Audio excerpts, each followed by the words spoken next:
tonight on the Modern Relics podcast. Lucky and Angel are back. Welcome. We are here finally for 1 week to not have anything to do with politics. We're taking a step back. We are finally going to get to just kidding. If you see the triple box behind us, you know it's vice presidential debate time. What's up, bro? Not much. Yeah, I was like, where's he going with this? You ready for this? More politics. Yeah. It's happening all right here. Politics. Yeah. Sorry, guys. We don't make the schedule. We don't make the schedule. Yeah. We barely follow our own schedule. That is above our pay grade for sure. Yeah. So, which our pay grade is literally 0 at this point. So, but I'm kind of looking forward to this one. Yeah. I think it's going to be a little easier to follow, a little less emotional. I think that we might get a little bit more substance out of this one, but I'm not hoping for a ton. The optimist arrives. He thinks we're going to learn something in this. I think there'll be some jabs. I think definitely. There'll be some. What I'm wondering, are we getting, the 2.0 version of the 3-on-1 debate? Yeah. Are we going to have? Is Vance going to be debating not only Waltz but also both moderators at the same time? Things I don't want to hear about are opinions and fact checkers from the CBS News organization, the way that ABC handled it. I don't want to hear about clarifications after the fact when statements are supposed to be made. And I'm frankly over it with decisions that the Supreme Court have already made. So these are things I hope we don't dwell on. I doubt I'm going to get excited and surprised, but I'm open-minded. I'm optimistic. Yeah. What do you think? What else do you think that we are going to hear about? We're going to hear a lot about the border. We're going to hear quite a bit about Iran now officially launching missiles at Israel, where this is no longer, is this a militia? Is this a terrorist cell organization? This is outright Iran launching missiles at Israel. I expect we're probably going to hear about the I want to say picket.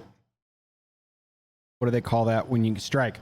The strike between the ILM and the USMX, which as of today has shut down all of the Gulf Coast and East Coast ports, which is a massive drain on the economy. Right around the same time, the hurricane is pounding the southeast, and there's a lot going on there. And I think we're probably going to hear a little bit more about open-ended things about if you're in office and you're appointed to do a thing, that's great. But what do you hope to help this administration? Realistically, I think it's going to be echoing the parroted talking points of, are you with Trump on this one or not? Are you with Harris on this one or not? So that's kind of where I think a lot of the focus is going to be. I do think there's going to be some jabs, but I've not heard very much of Waltz in front of a camera ever. I've heard quite a bit from JD Vance. I would not be surprised to hear two things. One, you're going to hear Prunes. What's up, dude? Welcome to the show. Thanks for tuning in. You're going to hear jabs going towards Vance about eating cats and dogs in Ohio. True. Then you're going to hear jabs in the other direction about Waltz putting tampons in boys' bathrooms in schools. True. They're going to get the dirty tactics in there. It's just part of the show. Yeah. But no, I think that the main focal points.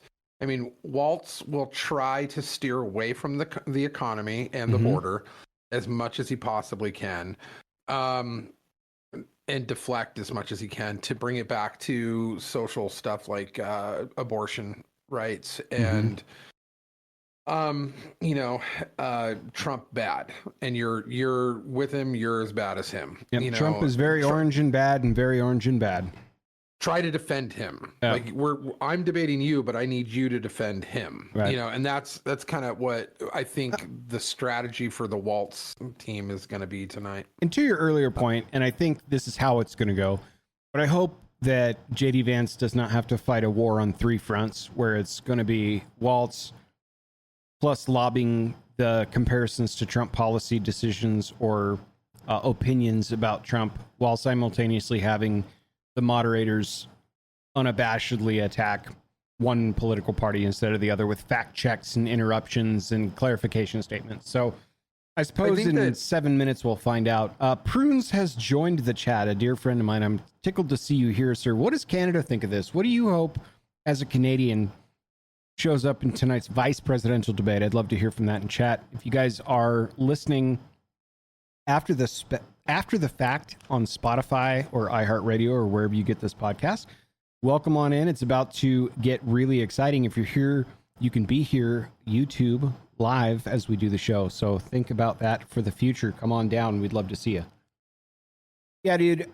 Back to your point, I think though that Vance's team is probably prepared for that. They've probably just accepted the fact that he's going to be actually debating three people and probably put that into his kind of war rooming on how to handle the situation. You know, it would be naive to think that they were going to try to veer too far off from the original formula that seemed in their minds to favor their candidate. I think that Vance probably is getting ready to box three people, and I think so too. If you were, I think he could do it. Yeah, I don't know. Yeah, I think he can. Yeah, I think he probably could. What if you got your wish, and your wish was you are going to learn something new about each of these candidates tonight? What do you hope pops up from each of them? Like, what are you hoping to learn as a definitive, maybe policy forward type of thing? Explanation on what healthcare might look like. Is it the border? What are you hoping to learn from both of these candidates if you do get something useful tonight? I want Waltz on record saying that the Second Amendment and the First Amendment are not at all binding, that they are fluid and that they need to be checked and challenged. That was exactly my answer for Waltz. Yep. So that's what I want to hear him on record, and I want Vance to push him on that. I want him to push him on those two topics specifically, because right then and there, you're going to lose all your independence. But as far as Vance goes, what I want to hear from him is, I want him to address their plan for the border. I want him to address their plan for the economy. Yep. Those are my two biggest things that I need out of him. I have a feeling he's going to kind of stick to those topics, because I don't think he wants to veer too far into the social issues as much as possible, just because right now it looks better, but it's true, but it also just looks better that we have bigger fish to fry. Yep. And I think that's the approach he should really be tackling. He goes, yeah, okay, whatever, but here's the deal. None of that matters if our economy collapses. None of that matters if our border is completely wide open. Like, none of that matters. All of your social stuff will be erased if we don't have a country anymore. So let's fix the country, and I would like to hear more than platitudes. I'd like to hear maybe, some kind of loosely drawn out concepts. I know he can't give away his hand, but at the same time, I'd like to see. Yeah, that's what I want, is an artifact establishing that, yes, there is a plan. Yes, we have people working on it. Yes, most of this is going to be bipartisan appeal. And yes, America needs this more than like anything else right now. Places I would like both of them to stay away from: foreign policy. I don't want to hear platitudes from either side tonight about Israel or Ukraine. I was going to say, do you think they're going to bring up Ukraine? I mean, Israel's kind of hard to avoid right now. Israel also, just for the record, Israel also invaded Lebanon today too. Yeah. I think they should stay away from Ukraine, and I think among those two conflict zones, Ukraine will come up, and it will come up by Vance if it does. I think he's going to money spending, leverage the cash part of that to try and take a shot at Waltz and see where he goes with it, to basically flub up the fact that it's an easy shot right now with what the damage from the hurricane that is so heavily devastating. All you got to say is, like, they haven't seen a dime. They haven't seen a dime because we keep sending money over to the Ukraine. That's a pretty easy gut shot. That's what that's what I would prefer if he's going to do it. I hope he doesn't. I think if it happens, it will come like that. But I think his focus should be on the hurricane, American economics, the border, things that he could have a direct impact on, and not just having to fight. Do you denounce or align with, Donald Trump's position on X, Y, or Z? So from chat, the prunes. I'm curious if we will see that the blue VP candidate has a better debate than his presidential nominee did against her opponent. Good question. And that's what I was alluding to earlier. So. I think the answer is yes, but I think so. At the same time, man, I've never heard him talk under pressure. His opponent's way better too. Like Vance is a sharp tack. The one we wanted was we wanted Harris versus Vance, and we talked about this a lot. Like I would have had a pay-per-view event for that, but 4 days later after we had that conversation, Joe Biden said I'm backing out, and here you can have this person who won 0 votes. The installed illegally installed nominee. Yeah. So we're tickled to have you live, man. Thank you for being here. This means a lot to us. This is great. I'm glad you. I always hear about your comments in the aftermath, but to have them up close and personal, this is pretty cool. Here we go. Let's get the volume. We've got our candidates approaching stage. It's performance. All right, how's the volume, everybody? Obvious, but no faux pause. Pretty and they're quiet. Looking for a viral moment. That's what they'll be looking for tonight. No handshake.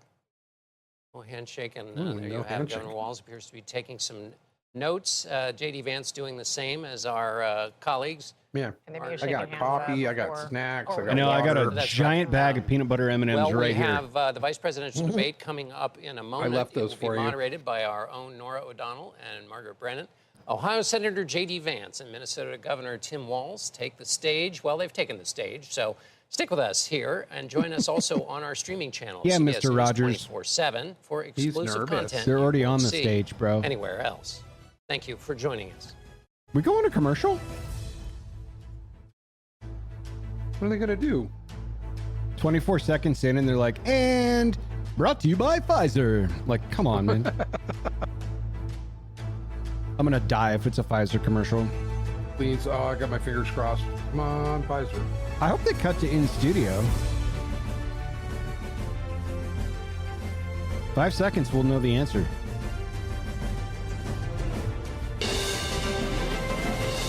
Tonight, with just over a month to go until Election Day, the first and only meeting between the two men who hope to become Vice President of the United States. Democratic Governor Tim Walz of Minnesota and Republican Senator J.D. Vance of Ohio. That is way too much Now, pink. this is likely the final debate of this election cycle, and voting is already underway in 20 states. CBS News polling shows this remains a race either presidential candidate could win. Does she just kind of disappear like in the midsection for you because of that red stripe? Starts now. Well, I can see there she has a V, like a white T-shirt on that's on the foreground. But we're to turn this whole country red with President Donald J. Trump's leadership. You know what's at the end of this little journey? Kamala Harris as the next president of the United States. This is a CBS News special, live from CBS News headquarters. I still want Bruce Buffer. America decides. Let's get ready to rumble. Presidential debate. Yeah.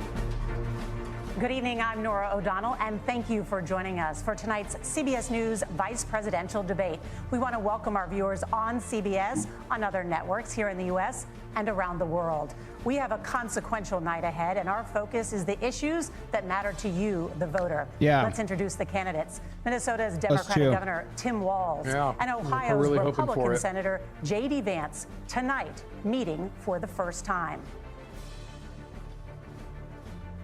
No handshake, Bob. I'm Margaret Brennan. In order to have a thoughtful and civil debate, these are the rules that both campaigns have agreed to. Our tail of the tape. Questions will be directed at one candidate who will have 2 minutes to respond. The other candidate will be allowed 2 minutes for rebuttal. Then each candidate will get another minute to make further points. with an additional 1 minute each at the discretion of the moderator. Waltz The will get primary 6 role of the extra additional moderators is minutes. to facilitate the debate between the candidates, enforce the rules, and provide the candidates with the opportunity to fact-check claims made by each other. Personality. CBS News reserves the right to mute the candidates' microphones to maintain decorum. We have not shared the questions or topics with the campaigns. I think if they listen to the feedback from ABC, they're going to act a little different tonight, but we'll see. Let's get started. Not hopeful. Tonight, our country is facing several unfolding crises. The Middle East is on the brink of war. Americans are suffering from the catastrophic impact of Hurricane Helene. And now a labor strike as 25,000 dock workers from Maine to Texas are picketing. They brought it up. We're going to begin tonight with the Middle East. Margaret. Thank you, Nora. Earlier today, Iran launched its largest attack yet on Israel, but that attack failed thanks to joint U.S. and Israeli defensive action. President Biden has deployed more than 40,000 U.S. military personnel and assets to that region over the past year to try to prevent a regional war. Iran is weakened, but the U.S. still considers it the largest state sponsor of terrorism in the world, and it has drastically reduced the time it would take to develop a nuclear weapon. It is down now to 1 or 2 weeks' time. Governor Walz, if you were the final voice in the Situation Room, would you support or oppose a preemptive strike by Israel on Iran? Careful, you Walz. have 2 minutes. You got a whole bunch of lefties. Thank you for those joining at home tonight. Let's keep in mind where this started. October 7th, Hamas terrorists massacred over 1,400 Israelis and took prisoners. Israel's ability to be able to defend itself is absolutely fundamental. Getting its hostages back, fundamental, and ending the humanitarian crisis in Gaza. But the expansion of Israel and its proxies is an absolute fundamental necessity for the United States to have the steady leadership there. You saw it experienced today, where along with our Israeli partners and our coalition, able to stop the incoming attack. But what's fundamental here is that steady leadership is going to matter. It's clear, and the world saw it on that debate stage a few weeks ago, a nearly 80-year-old Donald Trump talking about crowd sizes is not what we need in this moment. But it's not just that. It's those that were closest to Donald Trump that understand how dangerous he is when the world is this dangerous. His chief of staff, John Kelly, said that he was the most flawed human being he'd ever met. And both of his secretaries of defense and his national security advisors said he should be nowhere near the White House. Now, the person closest to them, Donald Trump, said he's unfit for the highest office. That was Senator Vance.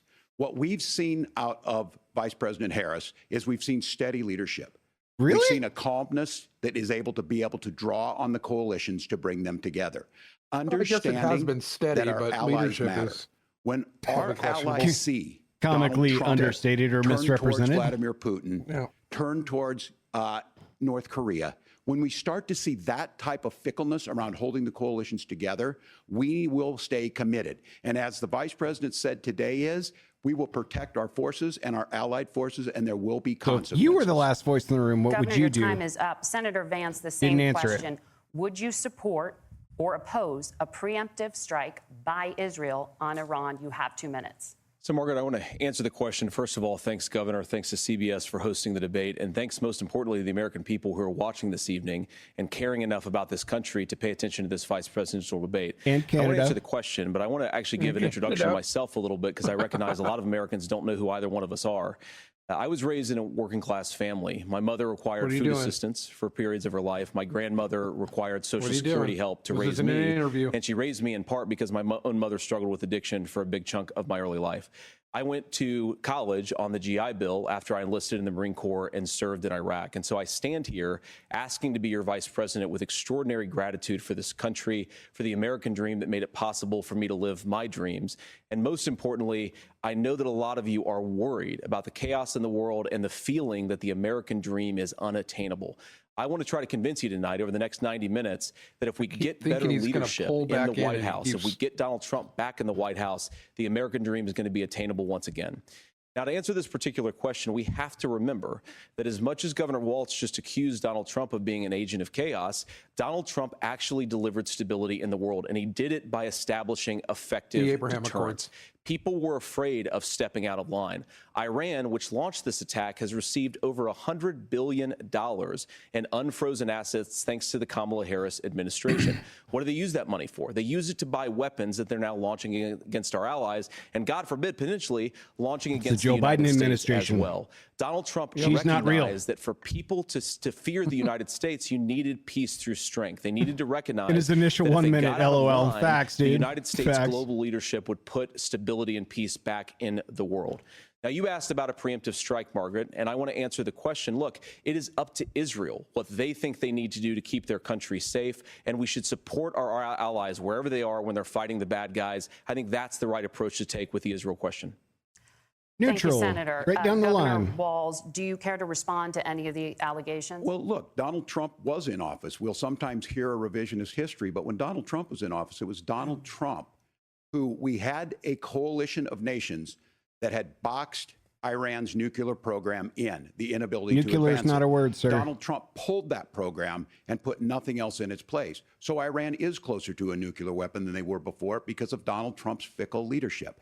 And when Iran shot down an American aircraft in international airspace, Donald Trump tweeted, because that's the standard diplomacy of Donald Trump. And when Iranian missiles did fall near U.S. troops, and they received traumatic brain injuries. I'm going to mute my mic while Donald I eat Trump this pork rind while this pork rind talks. Headaches. Look, our allies understand that Donald Trump is fickle. He will go to whoever has the most flattery or where it makes sense to him. Steady leadership like you witnessed today, like you witnessed in April. Both Iranian attacks were repelled. Our coalition is strong, and we need the steady leadership that Kamala Harris is providing. Senator Vance, the U.S. did have a diplomatic deal with Iran to temporarily pause parts of its nuclear program, and President Trump did exit that deal. He recently said, just 5 days ago, the U.S. must now make a diplomatic deal with Iran like it's been 2 minutes as well. Consequences are impossible. Good call, Prunes. Did he make a mistake? You have 1 minute. Well, first of all, Margaret, diplomacy is not a dirty word. But He's on the clock, dude. We have a clock keeper. Let's go. You yourself just said Iran is as close to a nuclear weapon today as they have ever been. And Governor Walz, you blame Donald Trump. Who has been the vice president for the last 3.5 years? And the answer is your running mate, not mine. Donald Trump consistently made That's what we needed to hear in the presidential debate. We talk about what the sequence of events that led us to where we are right now, and you can't ignore October the 7th, which I appreciate Governor Walz bringing up. But when did Iran and Hamas and their proxies attack Israel? It was during the administration of Kamala Harris. So Governor Walz can criticize Donald Trump's tweets, but effective, smart diplomacy and peace through strength is how you bring stability back to a very broken world. Donald Trump has already done it once before. Ask yourself at home, when was the last time, I'm 40 years old, when was the last time that an American president didn't have a major conflict break out? The only answer is during the 4 years that Donald Trump was president. That is also Gentlemen, a fact. we have a lot to get to. Nora? Margaret, thank you. Let's turn now to Hurricane I am also 40 Helene. years old. The storm could become one of the deadliest on record. I think more than 160 going into people are my dead first and hundreds more are presidential, missing. Scientists say climate change makes these hurricanes larger. Yeah, the presidential stronger, election where and I'm more actually deadly older than the because of candidates. historic Yeah, right. Rainfall. Or at least one of them. Senator Vance, you know? according to CBS News Very polling, weird. 7 in 10 Americans and more than 60% of Republicans under the age of 45 favor the U.S. taking steps to try and reduce climate change. Senator, what responsibility would the Trump administration have to try and reduce the impact of climate change? I'll give you 2 minutes. Sure. So first of all, let's start with the hurricane because it's an unbelievable, unspeakable human tragedy. I just saw today actually a photograph of 2 grandparents on a roof with a 6-year-old child, and it was the last photograph ever taken of them because the roof collapsed and those innocent people lost their lives. And I'm sure Governor Walz joins me in saying our hearts go out to those innocent people, our prayers go out to them, and we want as robust and aggressive as a federal response as we can get to save as many lives as possible, and then, of course, afterwards, to help the people in those communities rebuild. I mean, these are communities that I love. Some of them I know very personally in Appalachia, all across the Southeast. They need their government to do their job, and I commit that when Donald Trump is president again, the government will put the citizens of this country first when they suffer from a disaster. And Nora, you asked about climate change. I think this is a very important issue. Look, a lot of people are justifiably worried about all these crazy weather patterns. I think it's important for us, first of all, to say Donald Trump and I support clean air, clean water. We want the environment to be cleaner and safer. But one of the things that I've noticed some of our Democratic friends talking a lot about is a concern about carbon emissions, this idea that carbon emissions drives all of the climate change. Well, let's just say that's true, just for the sake of argument, so we're not arguing about weird science. Let's just say that's true. Well, if you believe that, what would you want to do? The answer is that you'd want to reshore as much American manufacturing as possible, and you'd want to produce as much energy as possible in the United States of America because we're the cleanest economy in the entire world. That is also a fact.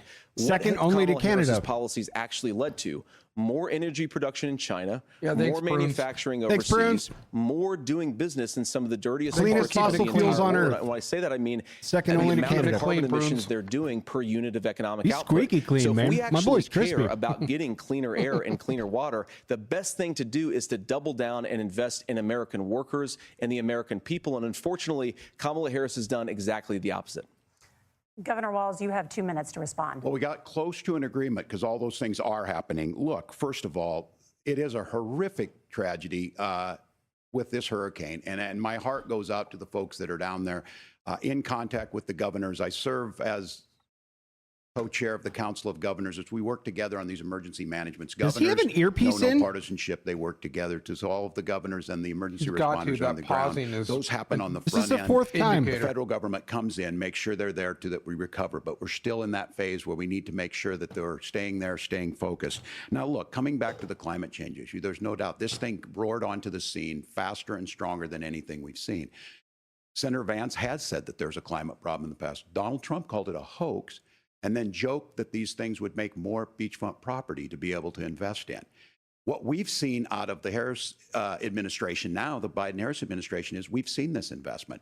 We've seen massive investments, the biggest into global China. history That's that facts. we've seen in the Inflation Reduction Act, has created jobs all across the country. 2,000 in Jeffersonville, Ohio, taking the EV technology that we invented and making it here. 200,000 jobs across the country. The largest solar manufacturing plant. But you are driving in North America utilities sits in prices Minnesota. up and But my crippling our farmers know grid. Climate change is real. To the They've seen point that your own 500-year Governor droughts, Newsom buddy said, 500-year floods hey man, back to don't turn back. your AC But on what in the they're doing summertime. is California adapting, can't and this handle allowed it. them to tell Stop me, charging your look, I fucking harvest EV in the corn, garage because soybean, California can't handle it. wind. We are producing more natural gas and more oil at any time than we ever have. We're also producing more clean energy. So the solution for us is to continue to move forward, that climate change is real. Not in the great state of Nevada, I can tell you that. Absolutely critical. But this is not a false choice. Yeah, didn't we just drive you can do by that at the same time you're creating one the of the, jobs that we're seeing all the backup across the solar country. fields? That's exactly what this administration has done. We are seeing us becoming an energy superpower for the future, not just the current. And that's what absolutely makes sense. And then we start thinking about how do we mitigate these disasters. Thank you. Senator, I want to give you an opportunity to respond there. The governor mentioned that President Trump has called climate change a hoax. Do you agree? Well, look, what the president has said is that if the Democrats, in particular Kamala Harris and her leadership, if they really believe that climate change is serious, what they would be doing is more manufacturing and more energy production in the United States of America, and that's not what they're doing. So clearly, Kamala Harris herself doesn't believe her own rhetoric on this. If she did, she would actually agree with Donald Trump's energy policies. Now, something Governor Walz said I think is important to touch upon, because when we talk about clean energy, I think that's a slogan that often the Democrats will use here. And I'm talking, of course, about the Democratic leadership. And the real issue is that if you're spending hundreds of millions or even billions of dollars of American taxpayer money on solar panels that are made in China, number one, you're going to make the economy dirtier. We should be making more of those solar panels here in the United States of America. Some of them are, Tim, but a lot of them are being made overseas in China, especially the components that go into those solar panels. So if you really want to make the environment cleaner, you've got to invest in more energy production. We haven't built a nuclear facility, I think, one in the past 40 years. Senator. Natural gas, we got to invest more in it. Kamala Harris has done the opposite. That's raised energy prices and also meant that we're doing worse by the climate. Senator, your time is up. Governor, would you like to respond?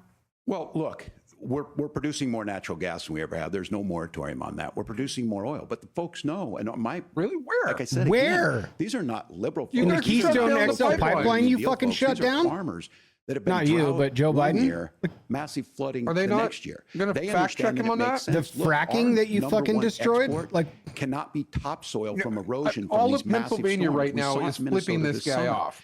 And thinking about how do we respond to that, we're thinking Thanks. ahead on Prudence this. And what says we Kamala got Harris you. has been able to do in Minnesota, On we're the, starting to weatherproof some of these things. the, The clean, infrastructure law that was passed fossil fuels. allows us Love to it. think about mitigation in the Thanks, future. bud. How do we make sure that we're protecting by burying our power lines? He's How do we really the make star sure of the show, that we're guys. protecting lakefronts and things that we're seeing more and more of? But to call it a hoax and to take the oil company executives to Mar-a-Lago, say, give me money for my campaign, and I'll let you do whatever you want. We can be smarter about Them's that. fighting and words there, Waltz. Policy is exactly what she's doing, creating. The overwhelming consensus among scientists is that the Earth's climate is warming at there an a unprecedented jump? rate. I don't know. Margaret? Thank you, Nora. Looks We're going like to it. turn now to immigration. The That was crisis at weird. the U.S.-Mexico border consistently ranks as one of the top issues for American voters.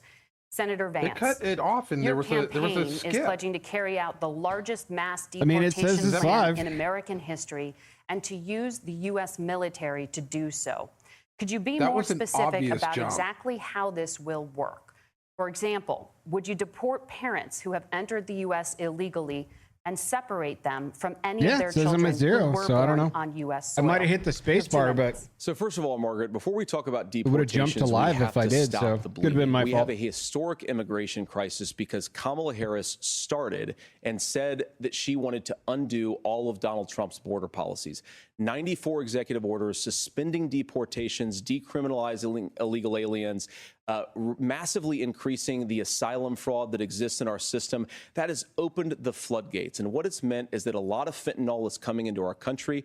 I had a mother who struggled with opioid addiction and has gotten clean. I don't want people who are struggling with addiction to be deprived of their second chance because Kamala Harris let in fentanyl into our communities at record levels. So you've got to stop the bleeding. Go visit Seattle. You've got to re-implement Donald Trump's border policies, build the wall, re-implement For real. deportations. Any- And that gets me to your any point, area, Margaret, about what do we Spokane. actually do? Fentanyl's So we've all over got 20, Spokane. 25 million illegal aliens who are here in the country. What do we do with them? I think the first thing that we do is we start with the criminal migrants. About 1 million of those people have committed some form of crime in addition to crossing the border illegally. I think you start Good for with you. Way to point that deportations out. on those folks. And then I think That's you make two it crimes. harder for illegal aliens to undercut the wages of American workers. A lot of people will go home if they can't work for less than minimum wage in our own country. And by the way, that'll be really good for our workers who just want to earn a fair wage for doing a good day's work. And the final point, Margaret, is you ask about family separation. Right now in this country, Margaret, we have 320,000 children that the Department of Homeland Security has effectively lost. Some of them have been sex trafficked. Some of them hopefully are at homes with their families. Some of them have been used as drug trafficking mules. The real family separation policy in this country Hashtag nailed is it. unfortunately Yeah. Kamala Harris's wide open southern border. Facts. And I'd ask my fellow Americans to remember when she came into office, she said she was going to do this. Real leadership would be saying, you know what, I screwed up. We're going to go back to Donald Trump's border policies. I wish that she would do that. It would be good for all of us. Governor, do you care Yeah, to you nailed respond that to one. any of those specific allegations, including that the vice president is, quote, letting in fentanyl and using kids as drug mules, among other things regarding children? The drug mule is not true, but I will say about this, about the fentanyl, because this is a crisis of this, absolutely the is opioid true. crisis. And the Ask good any news on this border is agent. the last 12 months saw the largest decrease in opioid deaths in our nation's history. 30% decrease in Ohio, but there's still more work to do. But let's go back to this on immigration. Kamala Harris was the Attorney General of the largest state and a border state in California. She's the only person she in this butchered? race With who what, prosecuted transnational gangs 60 for human miles worth of trafficking border and on the drug state? interventions. But look, we all want to solve this. Most of us want to solve this. And that is the United States Congress. That's the Border Patrol agents. That's the Chamber of Commerce. That's most Americans out here. That's why we had the fairest and the toughest bill on immigration. Fuck does the Chamber of Commerce anywhere have to do with border security? Senator That's what- from that's Oklahoma, what I was James thinking. I was like, Lankford. I what? know him. He's super conservative, but he's a man of That was principle. Wants to get it somebody done. gave him Democrats words and that he didn't Republicans hear worked in on his this piece of earpiece, and he legislation. came out with Chamber of The Border Commerce. Patrol Yeah. said this is what we need in here. These are the experts. Well, at least he's And a the Chamber solid- of Commerce and the Wall Street Journal a said, solid talk pass on this thing. Kamala nuclear Harris helped policy. get there. 1,500 From border chat, I agents. heard earlier today that the Detection moderators for aren't drugs. fact-checking DOJ anyone money themselves. to speed up Okay. the adjudications on this, just what America That wants. seemed but as soon as I was getting ready like to a pass fact and check actually to me, tackle and it this, was the wrong Donald one. Trump said no. Sure does. Told them to vote against it because it gives him I was going a to say, if they campaign learned issue. from It gives ABC, him then to- they'd what shut would the fuck Donald up. Trump talk about if we actually did some of these things? And they need to be done couldn't help herself, by the though. legislature. You can't just So I do can't this be through on the TV executive wearing all branch. this pink so and not look, have my we have voice the heard. options to do this. Donald Trump had 4 years. When she has to He had throw to 4 Mr. years do Rogers this. back in the And studio. he promised you, America, how Sad. easy it would be. I'll build you a big, beautiful wall, and Mexico will pay for it. Less than 2% of that wall got built, and Mexico didn't pay a dime. But here we are again, 9 years after he came down that escalator, dehumanizing people and telling them what he was going to do. As far as the deportation Do we remember plan, how at much that one wall point, was going to cost? Senator Vance said I it do. was so unworkable It was about to be laughable. between $5 and So $7 that's billion where we're at. to build Pass that the wall. bill, She she'll got sign it. stonewalled. Governor, your time every is up. single Senator, the stretch question of was, his will you administration separate every parents from single their time. children? This, of course, would coming not from a give guy up. that like went to the border, right? Oh wait, Margaret, my point is that we already have massive child separations thanks to But Kamala then Harris's open border. And I didn't we accuse spend Kamala billions Harris of dollars inviting to- drug at the mules. I Ukraine- said that in she Ukraine, enabled the hundreds of Mexican drug billions of dollars. cartels to operate I freely in think this in country. excess and of we know over that they $1 use trillion children at as this drug point. mules. they It are is the only Ukraine reason alone. we're It not has in to a stop. recession Look, right I think now. what Tim Is said if you just doesn't calculate us pass not the losing smell 2 test. straight For quarters of 3 GDP. years, Kamala Harris went because out of our bragging funding to the that Ukraine she was gonna efforts. undo Donald Trump's border policy. She did exactly that. We had a record number of illegal crossings. We had a record number of fentanyl coming into our country. And now that she's running for president, or a few months before, she says that somehow she got religion and cared a lot about a piece of legislation. The only thing that she did when she became the vice president, when she became the appointed border czar, was to undo 94 Donald Trump executive actions that opened the border. This problem is leading to massive problems in the United States of America. Parents who can't afford health care, schools that are overwhelmed. It's got to stop, and it will when Donald Trump is president Senator, again. your time is up. Governor, they what are- about our You can just CBS hear it News in her polling, tone which that does she show that hates a majority Vance. of Americans, more than 50%, support mass deportations? Look, we fix this issue with a bill that is necessary, but the issue on you this say the is this is what majority of happens when you people don't want to solve it. actually You support demonize it? it. And we saw this. And Senator Vance, and it surprises me on this, talking about and saying, I will create stories to bring attention to this. That vilified a large number of people who were here legally in the community. Ah, of yes, the Springfield. martyr motif. The Let's Republican go. governor said, it's not true. Don't do it. There's consequences for this. There's consequences. We could come together. Senator Langford did it. We could come together and solve this if we didn't let Donald Trump continue to make it an issue. And the consequences in Springfield were the governor had to send state law enforcement to escort kindergartners to school. I believe Senator Here it Vance is. wants to solve this, brought up but by Springfield. standing with Donald Trump and not working together to find a solution, it becomes a talking point. And when it becomes a talking point like this, we dehumanize and villainize other human beings. Tim, Governor, your time is up. Senator, I'll give you 1 minute, but let me just ask you the question first. The governor has made the point, and I think as a sitting lawmaker, you know that Congress controls the purse strings and any funding. So you have said repeatedly that Donald Trump would, through executive action, solve this. Do you disagree that Congress controls the purse strings and would need to support many of the changes that you would actually want to implement? You have 1 minute. Look, Margaret, first of all, the gross majority of what we need to do at the southern border is just empowering law enforcement to do their job. I've been to the southern border more than our border czar, Kamala Harris, has been, and it's actually heartbreaking because the Border Patrol agents, they just want to be empowered to do their job. Of course, additional resources would help, but most of this is about the president and the vice president empowering our law enforcement to say, if you try to come across the border illegally, you've got to stay in Mexico, you've got to go back through proper channels.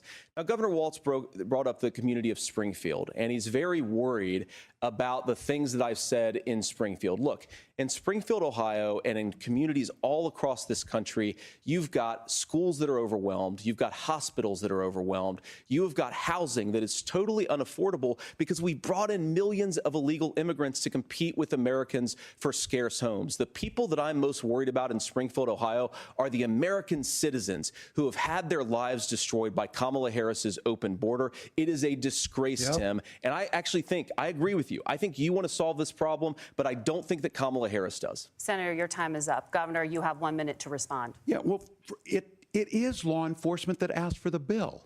They helped craft it. They're the ones that supported it. That's because they know we need to do this. Look, this issue of continuing to bring this up, of not dealing with it, of blaming migrants for everything. I'm reading commentary housing, from another we could talk a group little here, bit about and Wall they're Street talking speculators about buying up how housing and Tim making them Walz's less face affordable. keeps getting But it redder and becomes a redder. blame. He looks furious. Is this bill also Look at his eyes. the Just money like necessary? watch when he adjudicate? turns to. I agree. It should not take 7 Vance, years he for does an this. asylum claim to be done. This bill gets it done in 90 days. Then you start to make a difference like, in bro. this, and you start to adhere to what But we he looks know, like American principles. he had a I hat don't on talk in about my faith Mexico, a lot, but and Matthew 25, it was 40 down talks to his about, nose, "To the and he's least just amongst us, you sunburned do from the unto nose me." I down. think that's true of most Americans. They simply But we know that's want not true because order he's to never it. been to This Mexico bill in the does last it. couple of months. It's funded, Or at least it's to the border. supported by the people who do it, and it lets us keep He didn't our even get to the dignity starting line. about how we The treat border. other people. Thank you, Governor. And just to clarify for our viewers, Springfield, Ohio does have a large number of Haitian migrants who have legal status, temporary protected status. Well, Nora? but Thank you, Senator. We have so Listen much to to get this. to. Margaret, Thank I you, think it's Nora. important We're because going to turn out of the debate- economy. Thank Margaret, you. the rules were that The you guys economy, weren't going to we're- fact check, and since you're fact checking me, I think it's important to Let's say go. what's actually Yeah. going on. Let's so there's an go. application Let's called the fucking CBP-1 app, where you Good can for go you, on Vance. as an illegal Push migrant, back on apply those for asylum or two- apply man. for parole, and be granted legal status at the wave of a Kamala Harris open border wand. That is not a person coming in, applying for a green card and waiting for 10 years. That Thank is you, the Senator. facilitation of illegal immigration, Margaret, by Thank our you, own Senator, for leadership. describing the legal And process. Kamala- We and have Kamala so Harris much to opened get up to, that Senator. pathway. Those We have laws so have been on much. the books since 1990. Thank you, gentlemen. The we want to CBP-1 have app has not been on the books. It's something that Kamala Harris. Margaret. Gentlemen, the audience can't hear you because your mics are cut. We have so much we want to get to. Thank you for explaining the legal process. Yikes, dude. Nora. Thank you, Margaret. Yikes, man. The economy is a top concern Margaret. for voters. Each of your campaigns has released an economic plan, so let's talk about the specifics. Governor Walz, Vice President Harris unveiled a plan that includes billions in tax credits for manufacturing, housing, and a renewed child tax credit. The Wharton School says your proposals will increase the nation's Apparently- deficit by $1.2 trillion. Walt said How something would you pay about for that governors being without ballooning nonpartisan. the deficit? Governor, I'll give you 2 minutes. Yeah, thank you. And not last Kamala time I Harris and I checked. do believe in the middle class because that's where we come from. We both grew up in that. We understand. So those Your of running you out mate there was listening raised tonight, in a you're middle hearing class lot of stuff family, back wasn't and she? forth, and it's good. It's healthy. That's what this is supposed to happen. You should be listening. How's this going to impact me? The bold forward plan that Kamala Harris put out there is talking about this housing issue. The one thing is there's 3 million new houses proposed under this plan with down payment assistance on the front end to get you in a house. A house is much more than just an asset to be traded somewhere. At what it's foundational cost? to where you're at. And then making sure that the things you buy every day, whether they be prescription drugs or other things, that there's fairness in that. Look, the $35 insulin is a good thing, but it costs $5 to make insulin. They were charging $800 before this law went into effect. As far as the housing goes, I've seen it in Minnesota. 12% more houses in Minneapolis, prices went down on rent 4%. It's working. And then making sure tax cuts go to the middle class. $6,000 child tax credit, we have one in Minnesota, reduces childhood poverty by 1/3. We save money in the long run, and we do the right thing Where's for families. the everyone And then gets to getting pay their businesses fair off the share ground. part of the law big as it stands corporations right now is part of the speech? $5,000 tax credit for small business. Come on. Increasing that to $50,000. Now, this is a philosophical It's difference coming. between us. Donald Trump made a promise, and I'll give you this. He kept it. He took folks to Mar-a-Lago, said, you're rich as hell, I'm going to give you a tax cut. He gave the tax cuts that predominantly went to the top class. What happened there was an $8 trillion increase in the national debt, the largest ever. Now he's proposing a 20% consumption or sales tax on everything we bring in. Everyone agrees, including businesses, it would be destabilizing it, it would increase inflation and potentially lead to a recession. Look, this is simple for you. Where are we going? Kamala Harris has said to do the things she wants to do, we'll just ask the wealthiest to pay their fair share. When you do that, our system works best, more people are participating in it, and folks have the things that they need. Senator, I want to give you It's a like moment you're to respond psychic, on that. like But you similarly, the Wharton could see School into has your done an crystal ball what analysis this man of was the gonna Trump say. plan and says it would increase the nation's deficit by $5.8 trillion. My question is the same for you. How do you pay for all that without ballooning the deficit? I'll give you 2 minutes. Well, first of all, you're going to hear a lot from Tim Walz this evening, and you just heard it in the answer. A lot of what Kamala Harris proposes to do, and some of it, I'll be honest with you, it even sounds pretty good. Here's what you won't hear, is that Kamala Harris has already done it. Because she's been the vice president for 3.5 years. She had the opportunity to enact all of these great policies. And what she's actually done instead is drive the cost of food higher by 25%, drive the cost of housing higher by about 60%. Open the American southern border and make middle-class life unaffordable for a large number of Americans. If Kamala Harris has such great plans for how to address middle-class problems, then she ought to do them now. Not when asking for a promotion, but in the job the American people gave her 3.5 years ago. And the fact that she isn't tells you a lot about how much you can trust her actual plans. Now, Donald Trump's economic plan is not just a plan, but it's also a record. A lot of those same economists attack Donald Trump's plans, and they have PhDs, but they don't have common sense and they don't have wisdom, because Donald Trump's economic policies delivered the highest take-home pay in a generation in this country, 1.5% inflation, and to boot, peace and security all over the world. So when people say that Donald Trump's economic plan doesn't calling make the moderators sense, out. I say, That was look fucking at the sick. I record. agree. He delivered rising take-home pay for American workers. Now, Tim admirably admits that they want to undo the Trump tax cuts. But if you look at what was so different about Donald Trump's tax cuts, even from previous Republican tax cut plans, is that a lot of those resources went to giving more take-home pay to middle-class and working-class Americans. It was passed in 2017, and you saw an American economic boom unlike we've seen in a generation in this country. That is a record that I'm proud to run on, and we're going to get back to that common sense wisdom so that you can afford to live the American dream again. I know a lot of you are struggling. I know a lot of you are worried about paying the bills. It's going to stop when Donald Trump brings back common sense to this country. Governor, do you want to respond to that? What has Kamala Harris done for the middle class? Yeah, well, Kamala Harris's day one was Donald Trump's failure on COVID that led to the collapse of our economy. We were already before COVID in a manufacturing recession, but 10 million people out of work, largest percentage since the Great Depression. 9 million jobs. Every segment he says, that was day one. Whether it was the Infrastructure Act or other things we moved. It's like now, the new come on, man. A question about experts said this. I've made a note of this. Economists can't be trusted. Science can't be trusted. National security folks can't be trusted. Look, if you're going to be president, you don't have all the answers. Donald Trump believes he does. My pro tip of the day is this. If you need heart surgery, finally something Walz and us agree on. Rochester, Minnesota, not Donald Trump. And the same thing goes with this. And I ask you out there, teachers, nurses, truck drivers, or whatever, how is it fair that you're paying your taxes every year? To authority, and Donald Trump hasn't paid any federal tax in the last 15 years. Actually a flaw. The last year as president. That's what's wrong with the system. There's a way around it, and he's bragged about that. We're just asking for fairness in it, and that's all you want. You have a minute. Governor, you say trust the experts. But those same experts for 40 years said that if we shipped our manufacturing base off to China, we'd get cheaper goods. They lied about that. They said if we shipped our industrial base off to other countries, to Mexico and elsewhere, it would make the middle class stronger. They were wrong about that. They were wrong about the idea that if we made America less self-reliant, less productive in our own nation, that it would somehow make us better off, and they were wrong about it. And for the first time in a generation, Donald Trump had the wisdom and the courage to say to that bipartisan consensus, we're not doing it anymore. We're bringing American manufacturing back. We're unleashing American energy. We're going to make more of our own stuff. And this isn't just an economic issue. I mean, I've got 3 beautiful little kids at home, 7, 4, and 2, and I love them very much, and I hope they're in bed right now.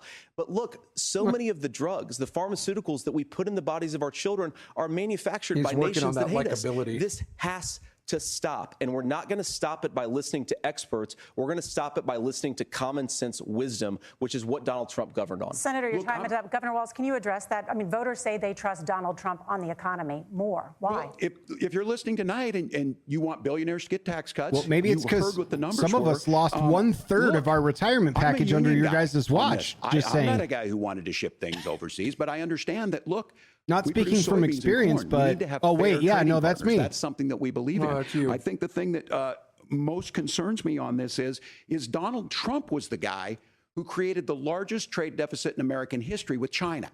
So the rhetoric is good. Much of what the senator said right there, I'm in agreement with him on this. I watched it happen too. I watched it to my communities, and we talked about that. But we had people undercutting the right to collectively bargain. We had right to work states made it more difficult. We had companies that were willing to ship it over, and we saw people profit.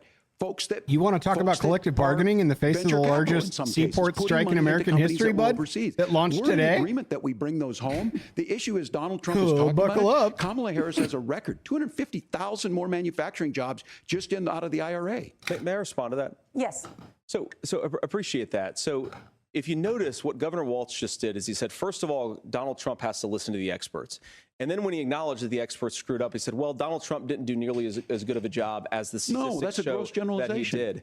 So what Tim Walz is doing, and I honestly, Tim, I think you got a tough job here because you've got to play whack-a-mole. You've got to pretend that Donald Trump didn't deliver rising take-home pay, which of course he did. You've got to pretend that Donald Trump didn't deliver lower inflation, which of course he did. And then you've simultaneously got to defend Kamala Harris's atrocious economic record, which has made gas, groceries, and housing unaffordable for American citizens. I was raised by a woman who would sometimes go into medical debt so that she could put food on the table in our household. I know what it's like to not be able to afford the things that you need to afford. We can do so much better. To all of you watching, we can get back to an America that's affordable again. We just got to get back to common sense economic principles. I hope we have a conversation on health care then. Senator, Governor. Please. Thank you. Margaret? We have a lot to get to ahead, gentlemen. Still, Margaret, a lot but right to get now, to? I want to talk about personal qualifications. The vice president is often the last voice the president hears before making consequential decisions. We want to ask you about your leadership. I think I'm going to go full Barbie Governor for Walz, this one. Full Barbie. You said you were in Hong Kong during the deadly Tiananmen Square protests in the spring of 1989. But Minnesota Public Radio and other media outlets are reporting that you actually didn't travel to Asia until meanwhile, August hard of to that even hear. year. Your counterpart was Can only you 5 years explain old. that discrepancy? Yeah, well, and to the folks out there who didn't get at the top of this, look, I grew up in small rural Nebraska, town of 400, town that you ride your bike with your buddies till the streetlights come on, and I'm proud of that service. Here's the Kamala line. I joined the National Guard at 17, worked on family farms, and then are we going to talk about your military to become record? a teacher, passionate about it, a young teacher. My first year out, I got the opportunity Prince in says, the summer of there's 89, COVID. to travel to China. 35 years ago, be able to do that. I came back home and then started a program to take young people there. We would take basketball teams, we would take baseball teams, we would take dancers, and we would go back and forth to China. The issue for that was to try and learn. Now, look, my community knows who I am. They saw where I was at. Look, I will be the first to tell you. They saw you. You locked them in their houses. I've tried to do and the then best let Minnesota burn for fucking and I'm a knucklehead 6.5 months during the George Floyd thing. Those same people certainly elected me did to Congress. That was all under your watch, and buddy. in Congress, I was Well, one of you the most kept making bipartisan trips back people the entire for time. like farm bills that we got done, working on veterans benefits. And then the people of Minnesota were able to elect me to governor twice. Let's talk about your record again, the one that you keep lying about, the one that you have stolen valor for over and over to make sure that I get this right. I will say more than anything. Many times I will talk a lot. I will get caught up in the rhetoric. But being there, the impact it made, the difference it made in my life, I learned a lot about China. I hear the critiques of this. I would make the case that Donald Trump should have come on one of those trips with us. I guarantee you learned a lot about China on a field trip, Lucky. Praising Xi Jinping about COVID. And I guarantee you he wouldn't start a trade war that he ends up losing. So this is about trying to understand the world. It's about trying to do the best you can for your community. And then it's putting yourself out there and letting your folks understand what it is. My commitment, whether it be through teaching, which I was good at, or whether it was I told you they'd need to stay away from foreign policy, dude. Congress, those are the things that I think are the values that people care about. He's going to get hammered Governor, on just this. to follow up on that, the question was, can you explain the discrepancy? All I said on this was Finally, I got there that summer and misspoke on this. So you didn't answer the question. That's what I've said. So I was in Hong Kong and China during the democracy protests went in. And from that, I learned a lot of what needed to be in governance. Ooh. Thank you, Governor. Senator Vance, in 2016, you called your running mate, Donald Trump, unfit for the nation's highest office, and you said he could this be is something America's I wanted Hitler. clarification on, too. I know you've been asked many times, and you've said you regret those comments. and explained you then voted for Donald Trump in 2020. But the Washington Post reported new messages last week in which you also disparaged Trump's economic record while he was president, writing to someone in 2020, quote, Trump thoroughly failed to deliver his economic populism. You're now his running mate, and you've shifted many of your policy stances to align with his. If you become vice president, why should Americans trust that you will give Donald Trump the advice he needs to hear? Because I won't wear and pink. not just the advice he wants to hear. You have 2 minutes. Well, first of all, Margaret, because I've always been open. And sometimes, of course, I've disagreed with the president, but I've also been extremely open about the fact that I was wrong about Donald Trump. I was wrong, first of all, because I believed some of the media stories that turned out to be dishonest fabrications of his record. But most importantly, Donald Trump delivered for the American people. Rising wages, rising take-home pay, an economy that worked for normal Americans, a secure southern border, a lot of things, frankly, that I didn't think he'd be able to deliver on. And yeah, when you screw up, when you misspeak, when you get something wrong and you change your mind, you ought to be honest with the American people about it. It's one of the reasons, Margaret, why I've done so many interviews is because I think it's important to actually explain to the American people where I come down on the issues and what changed. Now, you pointed out the messages for 2020. Margaret, I've been extremely consistent that I think there were a lot of things that we could have done better in the Trump administration the first round. Tim Walz, why did you lie about being in job. the I strongly believe that I've been a Tiananmen United Square States senator. Tim That Congress is not just a high-class debating society. It's not just a forum for senators and congressmen to whine about problems. I'm good with people. To govern. So there were a lot of things on the border, on Tim tariffs, Walz for going example, full meth where I eyes think that we right could have now. done so much more if the Republican Congress and the Democrats in Congress had been a little bit better about how they govern the country. They were so obsessed with impeaching Charlie Donald Kirk Trump, actually they couldn't tweeted. actually Tim govern. Walz just admitted he lied about being in China during the Tiananmen Margaret, Square because, massacre, and it was just painful accuse to this watch. of being a national Factually sales correct. tax. Look, the one thing, and you're probably surprised to hear me praising Joe Biden, but the one thing that Joe Biden did is he continued some of the Trump tariffs that protected American manufacturing jobs. And it's the one issue, the most pro-worker part of the Biden administration, it's the one issue where Kamala Harris has run away from Joe Biden's record. Think about this. If you're trying to employ slave laborers in China at $3 a day, you're going to do that and undercut the wages of American workers unless our country stands up for itself and says, you're not accessing our markets unless you're paying middle-class Americans a fair wage.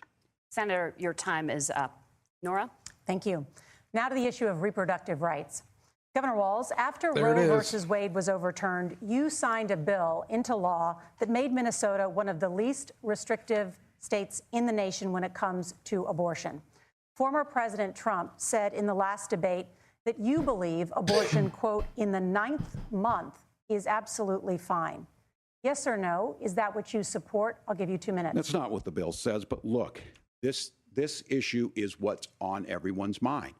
No, it Donald isn't. Trump put this all in. One of the things I didn't want to hear about, actually. How great it was. I think the Supreme Court was pretty fucking clear on that. Overturned Roe versus Wade. 52 years. We've already settled this. And then he tells us, oh, we send it to the states. It's a beautiful thing. Amanda Zaworski would disagree with you on it's a beautiful thing. A young bride in Texas waiting for their child at 18 weeks. She has a complication, a tear in the membrane. She needs to go in. The medical care at that point needs to be decided by the doctor. And that would have been an abortion. But in Texas, that would have put them in legal jeopardy. That's not She true. went home, That actually got falls sepsis, under the nearly dies, scope and now of, she may have difficulty having children. of actual medical Or care in that's Kentucky, actually completely Hadley legal. Duvall, a 12-year-old child raped and impregnated by her stepfather. Those are horrific. Now, when God asked about that, Senator Vance said 2 wrongs don't make a right. There is no right in this.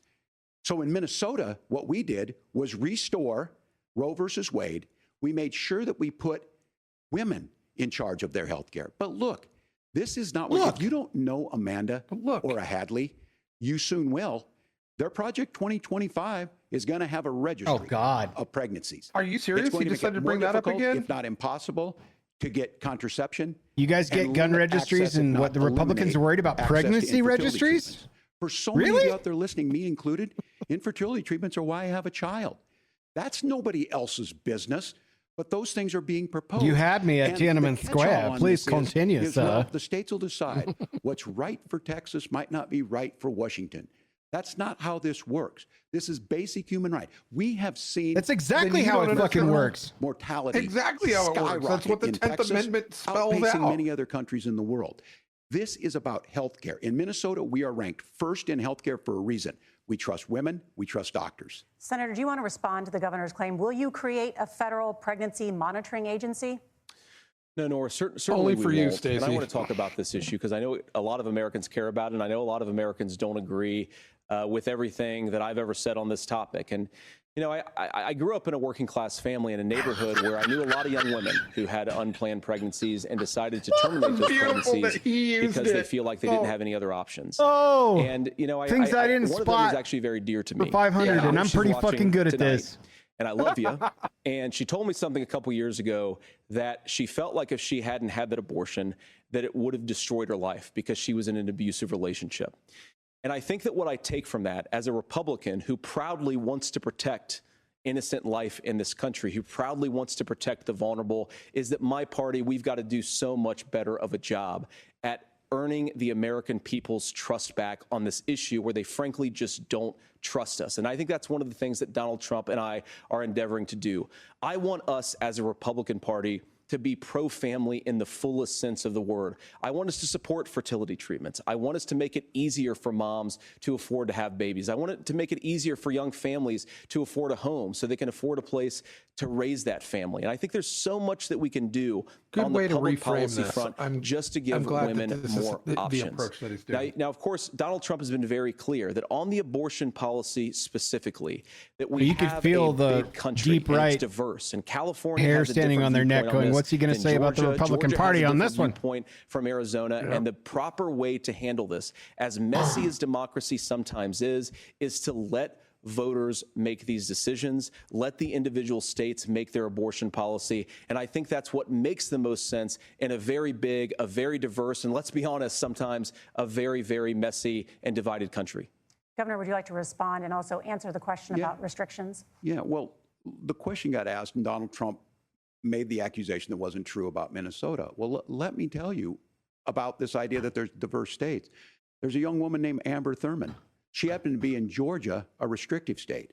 Because of that, she had to travel a long distance to North Carolina to try and get her care.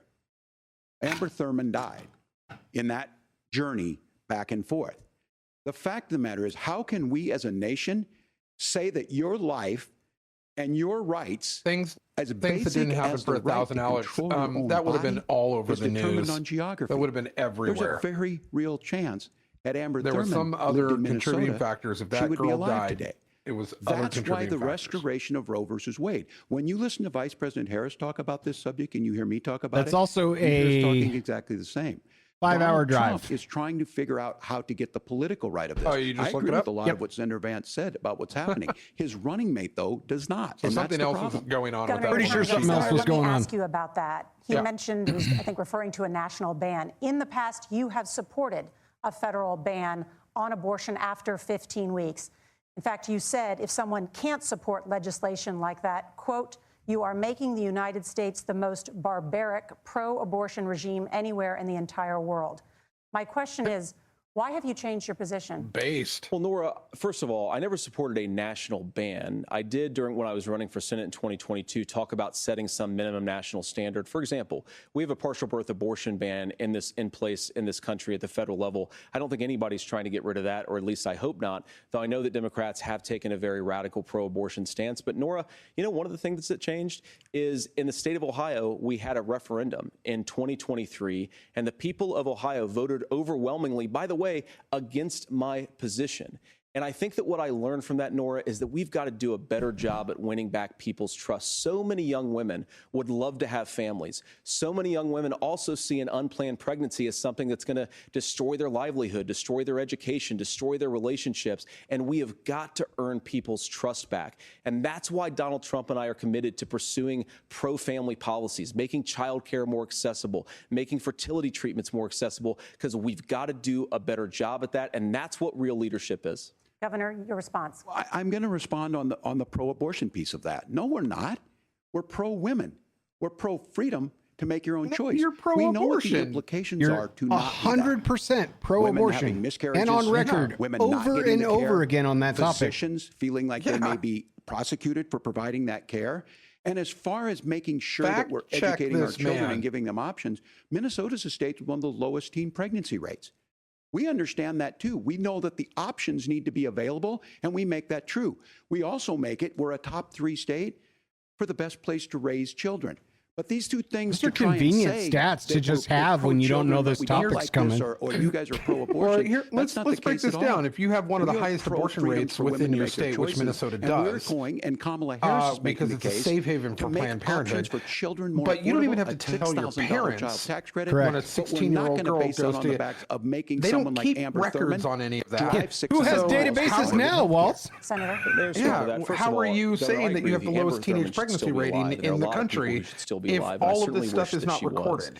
And maybe you're free to disagree with me on this and explain this to me, but as I read the Minnesota law that you signed into law, the statute that you signed into law, it says that a doctor who presides over an abortion where the baby survives, the doctor is under no obligation to provide life-saving care to a baby who survives a botched late-term abortion. That is, I think, whether you're pro-choice or pro-abortion, that is fundamentally barbaric. And that's why I use that word, Nora, is because some of what we've seen, do you want to force Catholic hospitals to perform abortions against their will? Because Kamala Harris has supported suing Catholic nuns to violate their freedom of conscience. We can be a big and diverse country where we respect people's freedom of conscience and make the country more pro-baby and pro-family. But please. Yes, Governor, please respond. Look, this is one where there's always something there. This is a very simple proposition. These are women's decisions to make about their healthcare decisions, and the physicians who know best when they need to do this. Trying to distort the way a law is written to try and make a point, that's not it at all. What was I wrong about, Governor? Please tell me, what was I wrong about? That is not the way the law is written. Look, I've given I've given this advice on a lot of things, that getting involved, that's been misread, and it was fact-checked at the last debate. But the point on this is there's a continuation of these guys to try and tell women or to get involved. I use this line on this, just mind your own business on this. Things worked best when Roe versus Wade was in place. When we do a restoration of Roe, that works best. That doesn't preclude us from increasing funding for children. It doesn't increase us from making sure that once that child's born, like in Minnesota, they get meals, they get early childhood education, they get health care.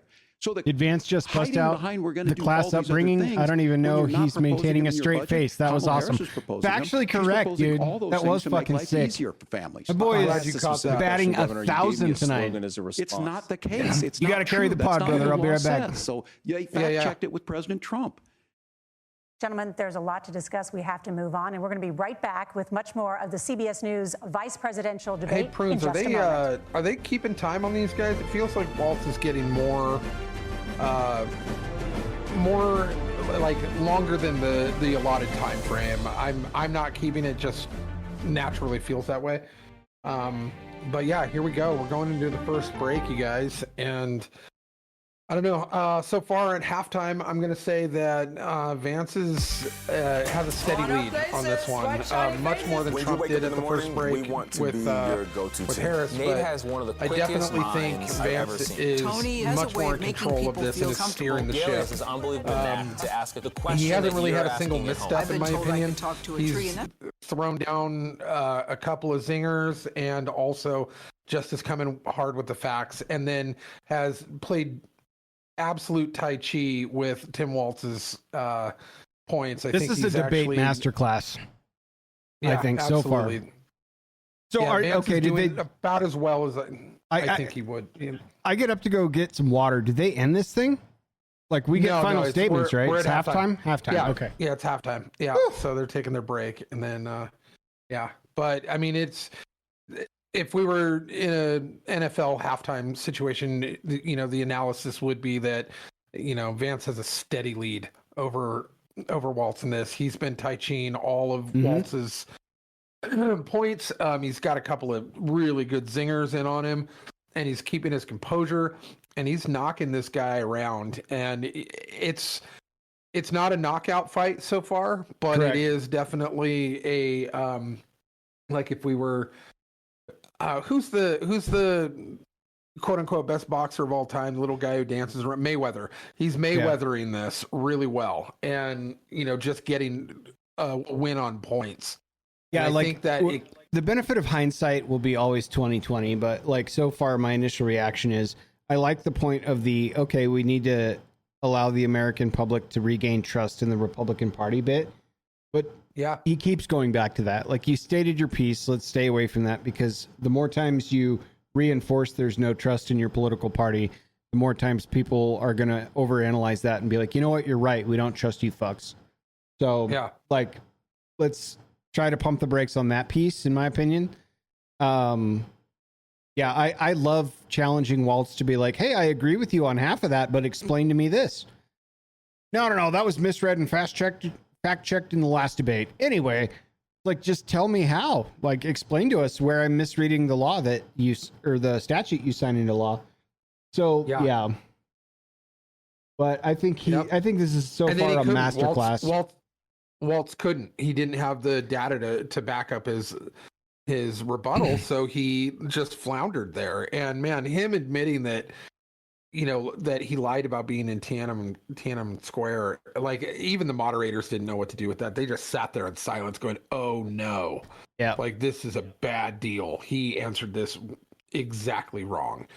And yeah, I think he's getting pretty handled, and the looks on his face, and which are being cataloged all over Twitter right now, by the way, like, where they've got Vance's eyes and it says Predator, and they've got Waltz's eyes and it says Prey. Yeah. And like, it is true. He is getting emotionally handled, as well as within the dialogue of what's going on. So I don't know how he doesn't have the stats or the knowledge to back up something that he signed into law that he knew would get brought up in this if it came down to it, because abortion was clearly going to be one of the hot button topics that he should have read up on, yet somehow manages to come off the hip right out of the holster with, the teen pregnancy statistics, healthcare statistics, and all the other stuff that are just parroted talking points, so to speak, like campaign points. I don't know. Yeah. Let's get back to it. Sounds good. Welcome back to the CBS News Vice Presidential Debate. We want to turn now to America's gun violence epidemic. The leading cause of death for children and teens in America is by firearms. Senator Vance, that is not true. You oppose most gun legislation that Democrats claim would curb gun violence. You want to tell me that car accidents and cancer don't flag gun completely laws and legislation cholesterol has a lead on gun violence, including in totality. So let me ask you, earlier this year, for the first time, the parents of a school shooter were convicted of involuntary manslaughter and sentenced to 10 years in prison. Do you think I would honestly go as far as to say it's like bee stings and allergies to bee stings. In that particular case, I don't know the full details, but I certainly trust local law enforcement and local authorities to make those decisions. I think in some cases the answer is going to be yes, and in some cases the answer is going to be no. And the details really matter here, of course. For example, if a kid steals a gun, that's going to be different than if a parent hands over a gun knowing that their kid is potentially dangerous. But look, I want to just sort of speak as a father of 3 beautiful little kids, and our oldest is now in 2nd grade.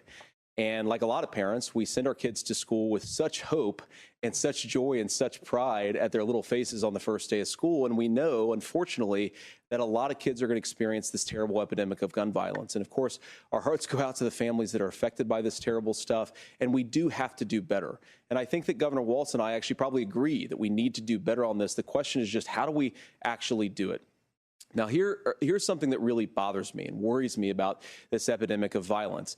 The gross majority, close to 90% in some of the statistics I've seen, of the gun violence in this country is committed with illegally obtained firearms. And while we're on that topic, we know that thanks to Kamala Harris's open border, we've seen a massive influx in the number of illegal guns run by the Mexican drug cartels. So that number, the amount of illegal guns in our country is higher today than it was 3.5 years ago.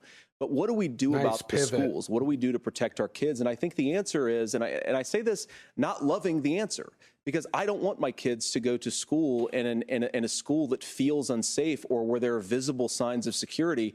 But I unfortunately think that we have to increase security in our schools. We have to make the doors lock better. We have to make the doors stronger. We've got to make the windows stronger. And of course, we've got to increase school resource officers, because the idea that we can magically wave a wand and take guns out of the hands of bad guys, it just doesn't fit with recent experience. So we've got to make our schools safer. And I think we've got to have some common sense bipartisan solutions for how to do that.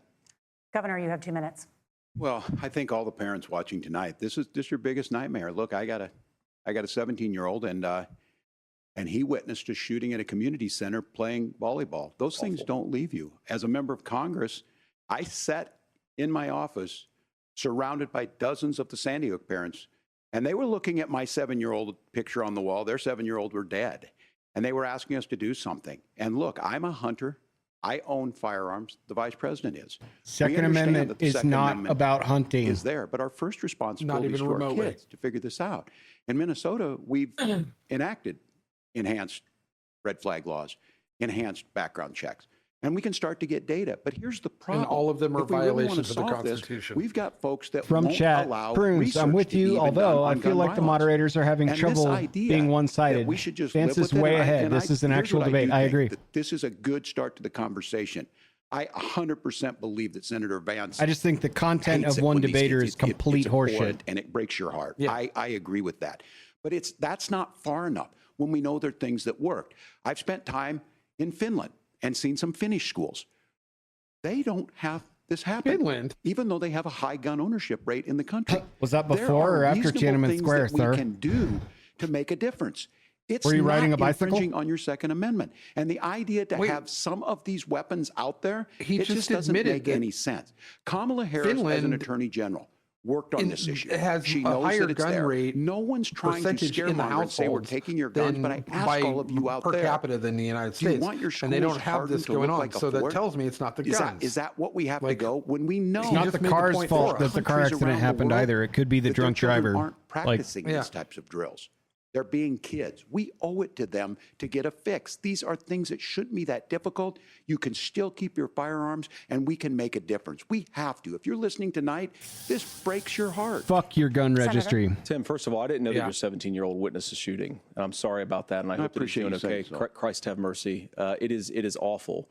And I appreciate what Tim said actually about Finland, because I do think it illustrates some of the frankly weird differences between our own country's gun violence problem and Finland. Is okay. First of all, we have way higher rates of mental health abuse or mental health substance abuse. We have way higher rates of depression, way higher rates of anxiety. We unfortunately have a mental health crisis in this country that I really do think that we need to get to the root causes of, because I don't think it's the whole reason why we have such a bad gun violence problem, but I do think it's a big piece of it. Another driver of the gun violence epidemic, especially that affecting our kids, it doesn't earn as many headlines, but is the terrible gun violence problem in a lot of our big cities. And this is why we have to empower law enforcement to arrest the bad guys, Let's put go. them away, and take gun offenders off there the it is. streets. Let's go. I think there's a whole host of things that we can do here, but I do think at our schools we've got to talk about more security. Senator, thank you. Governor, you previously opposed an assault weapons ban, but it only later in your political career did you change your position. Why? Yeah, I sat in that office with those Sandy Hook parents. I've become friends with school shooters. I've seen it. Look, the NRA, I was an NRA guy for a long friends with time. They school used to teach shooters? gun safety. Did he just say I'm that? of an age where Yeah. my shotgun was in my car so I could pheasant hunt after football practice. That's not where we live today. And several things I want to mention on this is talking about cities and where it's at. The number one where the most firearm deaths happen in Minnesota are rural suicides. And we have an epidemic of That children cannot getting be guns correct. and shooting themselves. Not And even so remotely. we have, and we should look at all of the issues. Making sure folks have health care and all that, but I want to be very careful. This idea of stigmatizing mental health, just because you have a mental health issue doesn't mean you're violent. And I think what we end up doing is we start looking Let's for a go down the scapegoat. list, shall we, Sometimes it of just all is of the gun. school shooters that It's have just the happened guns. and the and there amount are of things that you And can maybe do the about guy it. But I that- do think that this is first one- tried to and I kill think this is a former healthy President Donald conversation. Trump. I think there's a Yeah. capacity to find solutions There's a on this. bit of a that history work. with that guy that Protect we're Second Amendment, uncovering. Protect our children. That's our priority. Gentlemen, thank you. Every Margaret? single one Nora. of the school shooters Let's for the turn now last to the top 20 contributor years to had on inflation, psychotropic the high drugs cost and an of housing enormous amount and of them. rent. Every single one of them There's a for mental shortage of health more issues. than 4 million homes in the United States. And almost that all of their contributes guns were to the either high housing illegal or prices. stolen from Governor a family Walz, member. The Harris campaign promises a $25,000 down payment assistance for first-time home buyers and a $10,000 Is that tax credit. after we pay off their Also student promise loans? to build 3 million new homes. We just Where over are you that? building these homes, and won't handing out that kind of money just drive up prices higher? No, Yes. it's not handing out. We have, first, Yes, let it me say will. this issue of housing, and I think those of you listening on this,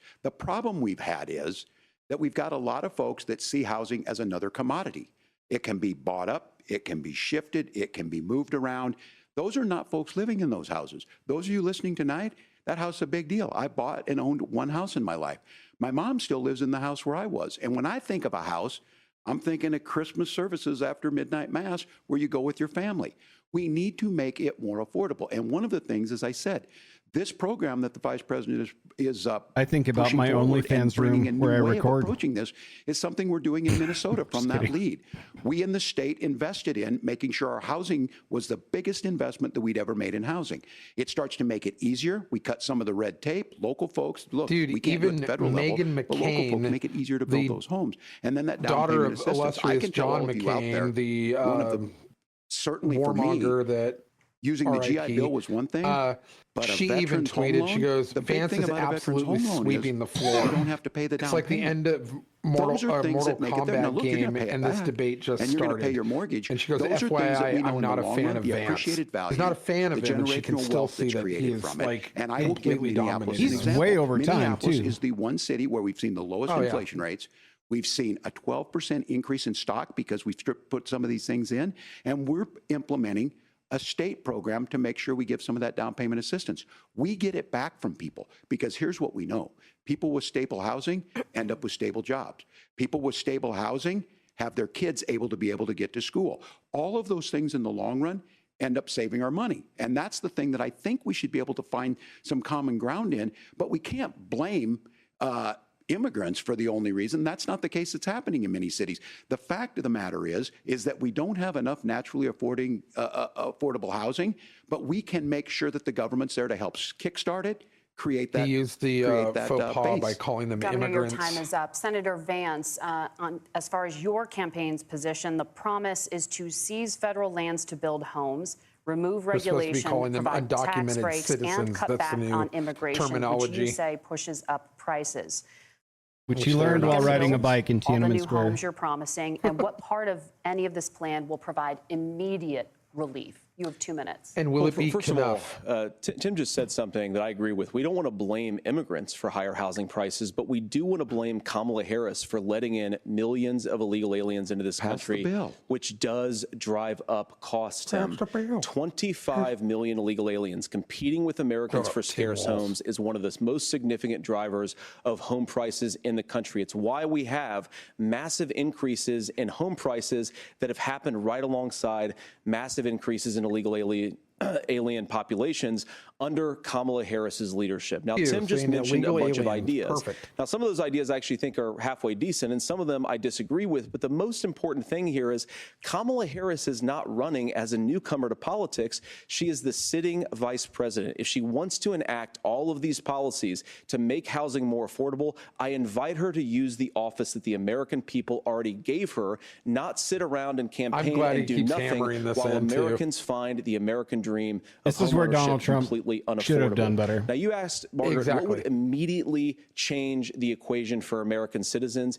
If you lower energy prices, as Donald Trump says, drill, baby, drill, one of the biggest drivers of housing costs aside from illegal immigration is, think about it. If a truck driver's paying 40% more for diesel, then the lumber he's delivering to the job site to build the house is also going to become a lot more expensive. If we open up American energy, you will get immediate pricing relief for American citizens, not, by the way, just in housing, but in a whole host of other economic goods, too. Senator Vance, you still have 23 seconds there. Do you want to answer where? Yeah. Governor, we will get to you in a moment. But, Senator, where are you going to seize the federal lands? Can you clarify? Well, what Donald Trump has said is we have a lot of federal lands that aren't being used for anything. They're not being used for national park. They're not being used, and they could be places where we build a lot of housing. And I do think that we should be opening up building in this country. We have a lot of land that could be used. We have a lot of Americans that need homes. We're trying to take back kicking out all of the illegal federal immigrants land who and are make it competing for those from homes. the federal And we should be government building in more Idaho. homes for the American citizens who deserve There's to be a lot here. of legislation Senator, trying to be your time pushed through is right up. now for exactly Governor, that. I do want to let you respond That's to where the Texas allegation got it right, that the I vice think. president is letting so, too. in Well, of course, that's not migrants, true. And again, that you it's have the affecting facts. I housing guess we prices. agreed not to fact check. I'll check it. That look, crossings are down compared to when Donald Trump left office. But it's again blaming and not trying to find the solution. I was going to ask though on this question, are we going to drill and build houses in the same federal land? And I think when people hear federal lands, these are really important pieces of land. Now, Minnesota doesn't have a lot of federal lands. I know in the western part of the countries we do. There's not a lot of federal lands in and around Minneapolis, for example. So the issue is I don't understand the federal lands issue unless we see this, and I worry about this. They can't really do that in Nevada very effectively because we're running out of water. Minnesota, so we protect these things. We've got about 20% of the world's fresh water. These lands protect. They're there for a reason. They belong to all of us. We have negative 20% of the water. And you view these things as commodities. Like there's a chance to make money here. Let's take this federal land and let's sell it to people for that. I think there's better ways to do this. We've seen it in Minnesota. We're able to refurbish some of these houses. What if we just take a little bit of Canada? And I'm still on. Can we have some of Canada? Economists. Senator Vance, you said you don't like the economists. Just a sliver. Which Even if it means, I don't know, like we'll do it like a NBA trade. Give it like, time is up, we'll get that, and then unfortunately we'll have to also take like Toronto or something. There are many contributing factors to high housing costs. What evidence do you have that migrants are part of this problem? The Montreal Reserve Expos study from that you we're and happy turned to them into share the after the Washington debate. We'll put it up Nationals. on social media. Can we do a That trade? really drills down on the connection between increased levels of migration. We actually want him to keep coming back to the and higher pod. housing prices. Now, Sorry, of course, I'm just kidding. Margaret, I'm that's sorry. not the entire driver of higher housing prices. It's also the regulatory regime of Kamala Harris.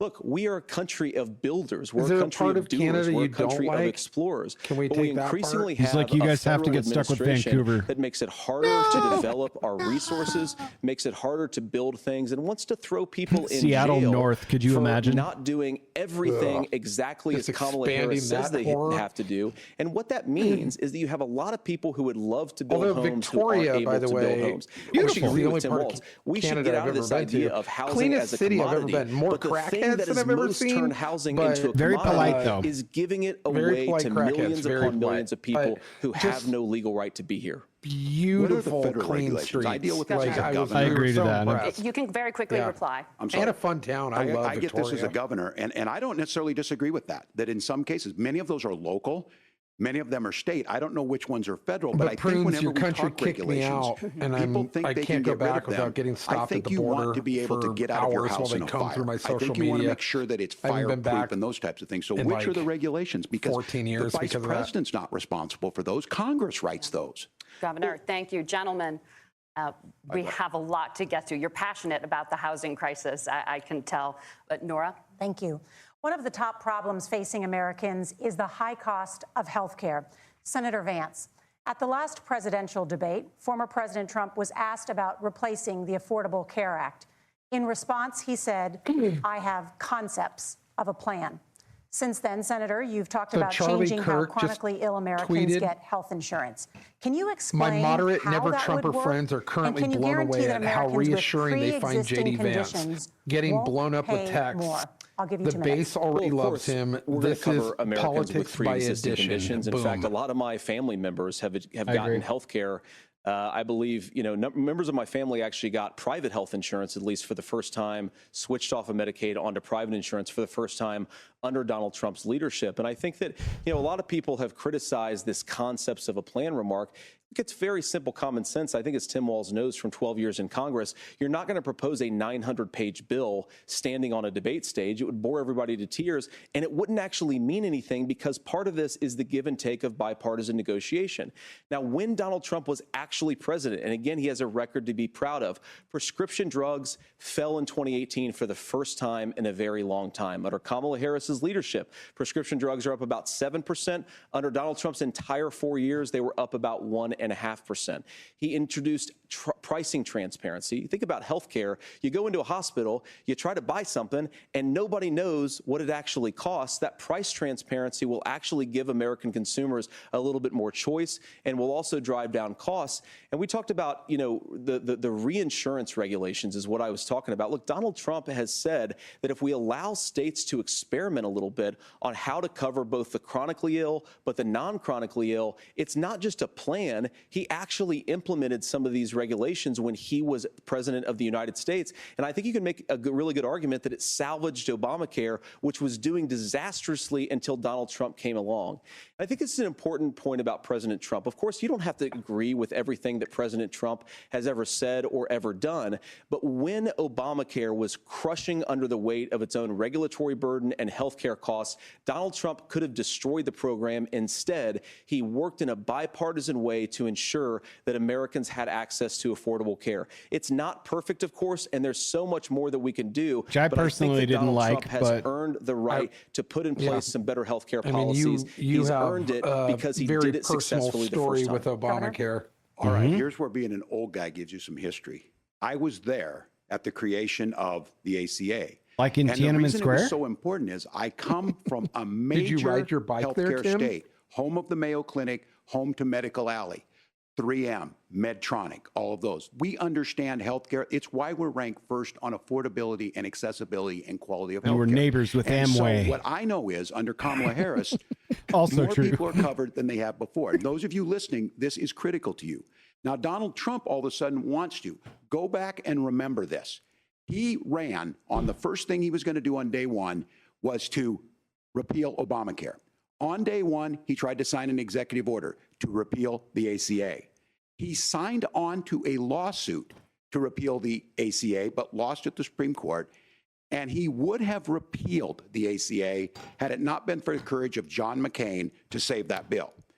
Now, fast forward, what that means to you is you Bringing lose your up John pre-existing McCain, conditions. If you're sitting at home and you got asthma, too bad. also a If your little daughter revisionist probably not history coming from broke you, your foot bud. during football, they Yeah, might kick and you his out. daughter Your already kids said get that kicked you were out when they're getting 26. slaughtered by this. Kamala Harris negotiated in drug this, prices for the debate. first time with Medicare. We have 10 drugs that will come online, the most common ones that will be there. But look, this issue, when Donald Trump said, I got a invoking concept the name a of plan, John it McCain, cracked who you're me up trying as to a fourth appeal grade to. teacher because my kids would have never given me It's not Democrats and what it ain't Senator Republicans. Vance just like, explained might be worse than a concept. Because what he explained is Certainly isn't pre-Obamacare. Bernie. And I'll make this as simple as possible because I have done this for a long time. What they're saying is, if you're healthy, why should you be paying more? So what they're going to do is let insurance companies pick who they insure, because guess what happens? You pay your premium, it's not much. They figure they're not going to have to pay out to you. But those of you a little older, gray, Charlie Kirk, got cancer, caught it too. you're going to get kicked out of it. And he goes, is That's it why the normal system to didn't befriend work. school Kamala shooters? Harris will protect and enhance the ACA. Governor, thank you. Senator, you have not yet explained how you would protect people with pre-existing conditions or laid out that plan. Well, look, we currently And then have Jack laws and Posobiec said, regulations I wonder in if Tim place, Walz in is place friends right with now any to Trump protect people shooters. with pre-existing conditions.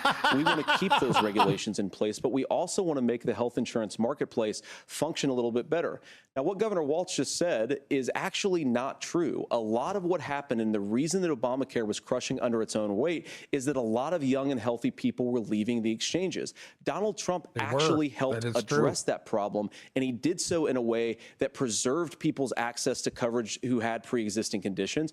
But again, and I remember that going down when I lived in Seattle. Is they make even the a lot of lefty claims kids were like, about I if can't Donald afford Trump this. I'm becomes a president, barista. all of these terrible Like, I consequences can't afford are to be going to forced ensue. into But in paying reality, for health Donald insurance Trump when was I'm president. 23 years Inflation was old. low. And I don't Take-home pay was understand higher, what and like he getting saved really the hurt or very ill program from a is, Democratic and I administration know I can't that afford was it right now, collapsing so and I'm would have opting collapsed out. absent And they his all did leadership. He under did guilt his job, because they which wanted is to support govern Obama in a bipartisan this, way and get results, kind of not just socialist, complain about problems, but actually healthcare solve system them. that he was Governor, trying to did implement, but enrollment under they the couldn't. Affordable Care Act go And up they didn't, under so the they Trump were all administration? opting out.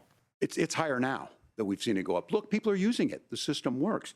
And the question about this of young people or whatever, that's the individual mandate piece of this.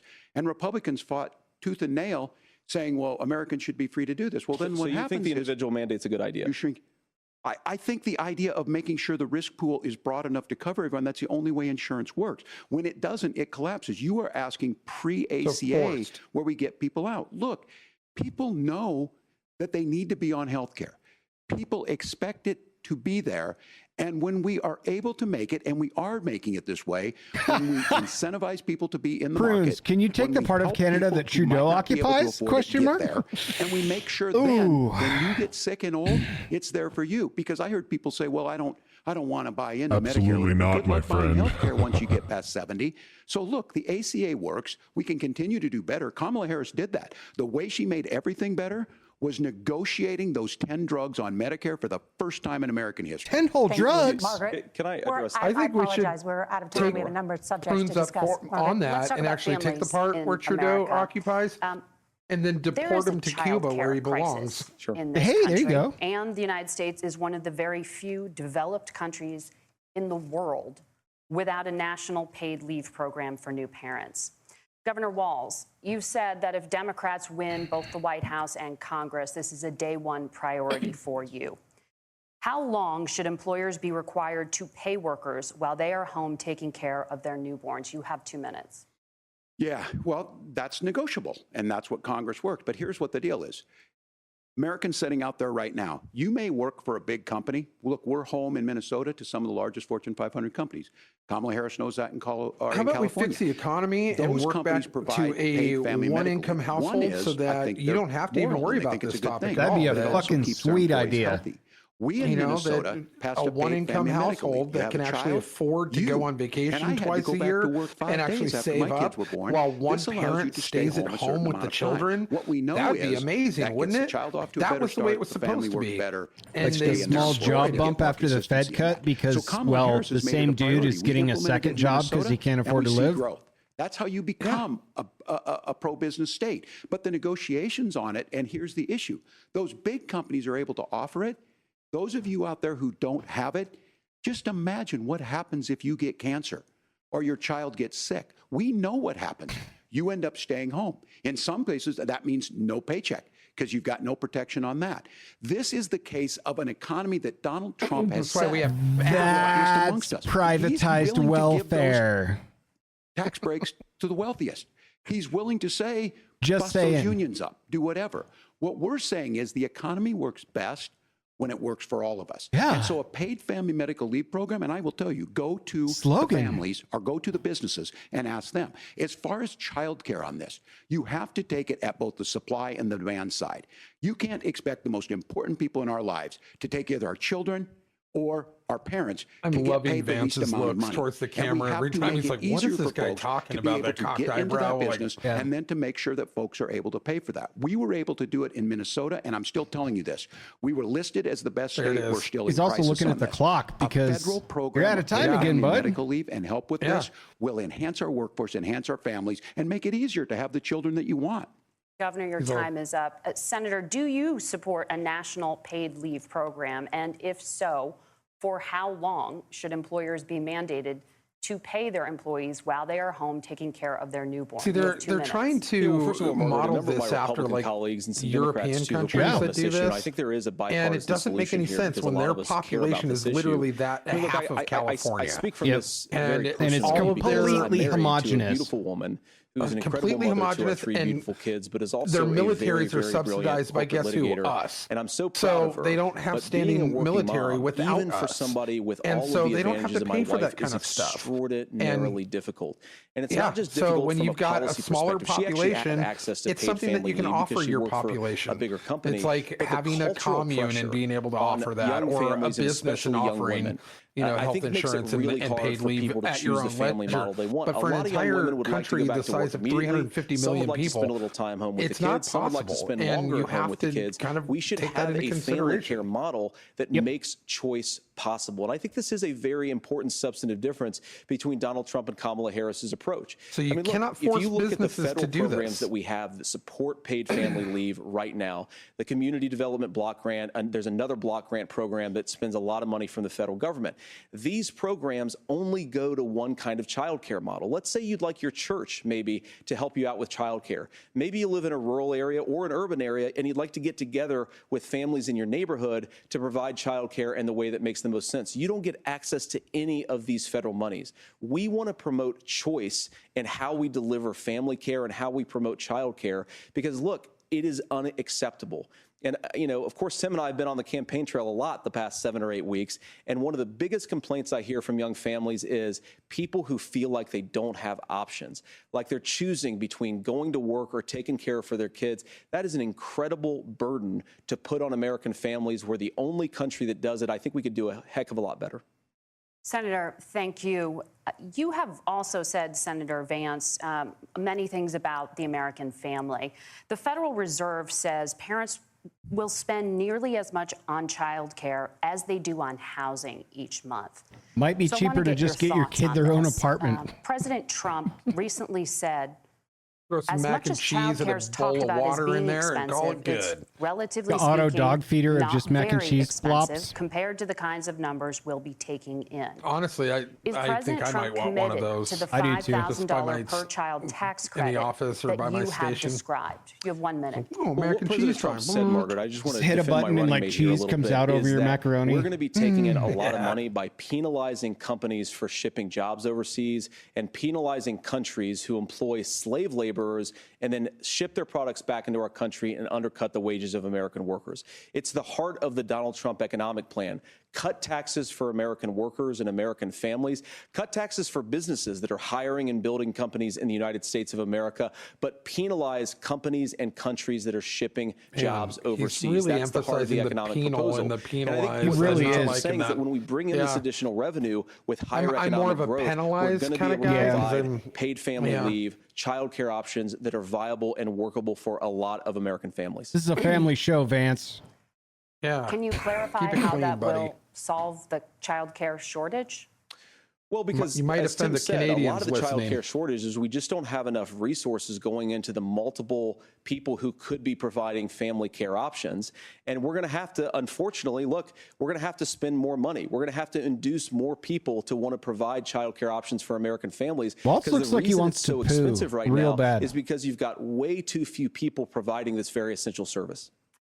Thank you, Senator. He did Governor not get Walz, any coaching your on- ticket on also has keeping, some you child know, care like- tax credit proposals. The facial stuff. Do you It's- think Congress Yeah, will the agree to resting $6,000 politician credit for face is newborns not good and for this man. $3,000 credit for children Yeah. over the age of 6, as your campaign has promised? Is that realistic? Well, if these members of Congress are listening to anybody, I But can that tell is you. the and- look and of a man who's This is the biggest had issue. about Everybody an listening hour's tonight worth of knows. gut I mean, I'm punches. sure they were shocked to hear it's not that expensive. And let's be clear, whether it's 5,000 or 6,000, that pays you about 3 or 4 months. Let's be clear of where we're at on Look. this. It's because we got out of an imbalance on this. We thought we were going to get by not paying people. I don't think Senator Vance and I are that far apart. I'm not opposed to what he's talking about on options. We've done scholarships types of things. I think we need to be open to making the case. But the issue here is, the question you asked is, you're not going to pay for it with these tariffs. They're playing That's just adding volleyball another with the 4,000 on idea the of family being and taking agreeable less. to each so other. not only do they not get the money to Yeah. pay for that, they're $4,000 No, in I the agree hole. with That's him. boarding No, school. I agree That's with his- him. that's No, his I alma agree with mater. him. And so I think the issue here is, those members of Congress, I can't believe they're not here. When I go to businesses, sure, they'll talk about taxes sometime, but they will lead with childcare and they will lead with housing, because we know the problem is, especially in a state like Minnesota, we need more workers because our economy's growing, but we need the workforce. Both Governor, candidates thank you. basically We need said to your move on. question Nora? Let's sucks. talk about the state of democracy, the top Doesn't get to the heart of the for issue. Americans after the economy and inflation. After the 2020 election, President Trump's campaign and others filed 62 lawsuits contesting the results. Judges, including those appointed by President Trump and other Republican presidents, looked at the evidence and said there was no widespread fraud. The governors of Other every Republican state in the presidents. nation, Republicans and Democrats, certified the 2020 election results and sent a legal slate of electors to Congress for January 6th. Senator Vance, you have said you would not have certified the last presidential election and would have asked the states to submit alternative electors. That has been called unconstitutional and illegal. Would you again seek to challenge this year's election results, even if every 100% in the governor purview of the certifies Constitution? the results? But I'll it's give you 2 been minutes. called. Well, Nora, first of all, I think that we're illegal. focused on the future. We need to figure out how to solve the inflation crisis caused by Kamala Harris's policies, make housing affordable, make groceries affordable, and that's what we're focused on. But I want to answer your question because you did ask it. Look, what President Trump has said is that there were problems in 2020, and my own belief is that we should fight about those issues, debate those issues peacefully in the public square, and that's all I've said, and that's all that Donald Trump has said. Remember, he said that on January the 6th, the protesters ought to protest peacefully. And on January the 20th, what happened? Joe Biden became the president. Donald Trump left the White House. And now, of course, unfortunately, we have all of the negative policies that have come from the Harris-Biden administration. I believe that we actually do have a threat to democracy in this country, but unfortunately, it's not the threat to democracy that Kamala Harris and Tim Walz want to talk about. It is the threat of censorship. It's Americans casting aside lifelong friendships because of disagreements over politics. It's big technology companies silencing their fellow citizens. And it's Kamala Harris saying that rather than debate and persuade her fellow Americans, she'd like to censor people who engage in misinformation. I think that is a much bigger threat to democracy than anything that we've seen in this country in the last 4 years, in the last 40 years. Now, I'm really proud, especially given that I was raised by two lifelong blue-collar Democrats, to have the endorsement of Bobby Kennedy Jr. and Tulsi Gabbard, lifelong leaders in the Democratic coalition. And of course, they don't agree with me and Donald Trump on every issue. We don't have to agree on every issue, but we're united behind a basic American First Amendment principle that we ought to debate our differences. We ought to argue about them. We ought to try to persuade our fellow Americans. Kamala Harris is engaged in censorship at an industrial scale. She did it during COVID. She's done it over a number of other issues. And that to me is a much bigger threat to democracy than what Donald Trump said when he said that protesters should peacefully protest on January the 6th. Governor? Well, I've enjoyed tonight's debate, and I think there was a lot of commonality here. And I'm sympathetic to misspeaking on things, and I think I might have with the senator. Me too, man. There's one though that this one is troubling to me, and I say that because I think we need to tell the story. Donald Trump refused to acknowledge this. And the fact is that I don't think we can be the frog in the pot and let the boiling water go up. He was very clear. I mean, he lost this election, and he said he didn't. 140 police officers were beaten at the Capitol that day, some with the American flag. Several later died. And it wasn't just in there. What? In Minnesota, a group gathered on the state Capitol grounds in St. Paul and said, we're marching to the governor's residence, and there may be casualties. The only person there was my son and his dog, who was rushed out crying by state police. That issue, this is like and Mike Pence standing there, they were chanting, hang Mike Pence. Mike Pence made the right decision. So, Senator, it was adjudicated over and over and over. I worked with kids long enough to know, and I said, as this a football guy just coach, sometimes fucked you really himself. want to win, but democracy is bigger than winning an election. You shake hands, and then you try and do everything you can to help the other side win. That's what was at stake here.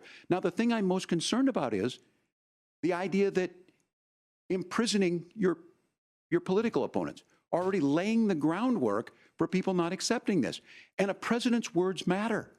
A president's words like when your party matter. relentlessly attacked Donald Trump in the court system? I think this issue of settling our differences at the ballot box, shaking hands when we lose, being honest about it, but to deny what happened on January 6th, the first time in American history that a president or anyone tried to overturn a fair election and the peaceful transfer of power. Are you kidding me? Do Not even remember in the same boat. Do you not remember I will tell you Bush this, Gore? Bush Gore, when this baby. is over, we need to shake hands. That was just the most recent time. And the winner needs to be the winner. Actually, this not has even. got to stop. Do you It's tearing remember our country apart.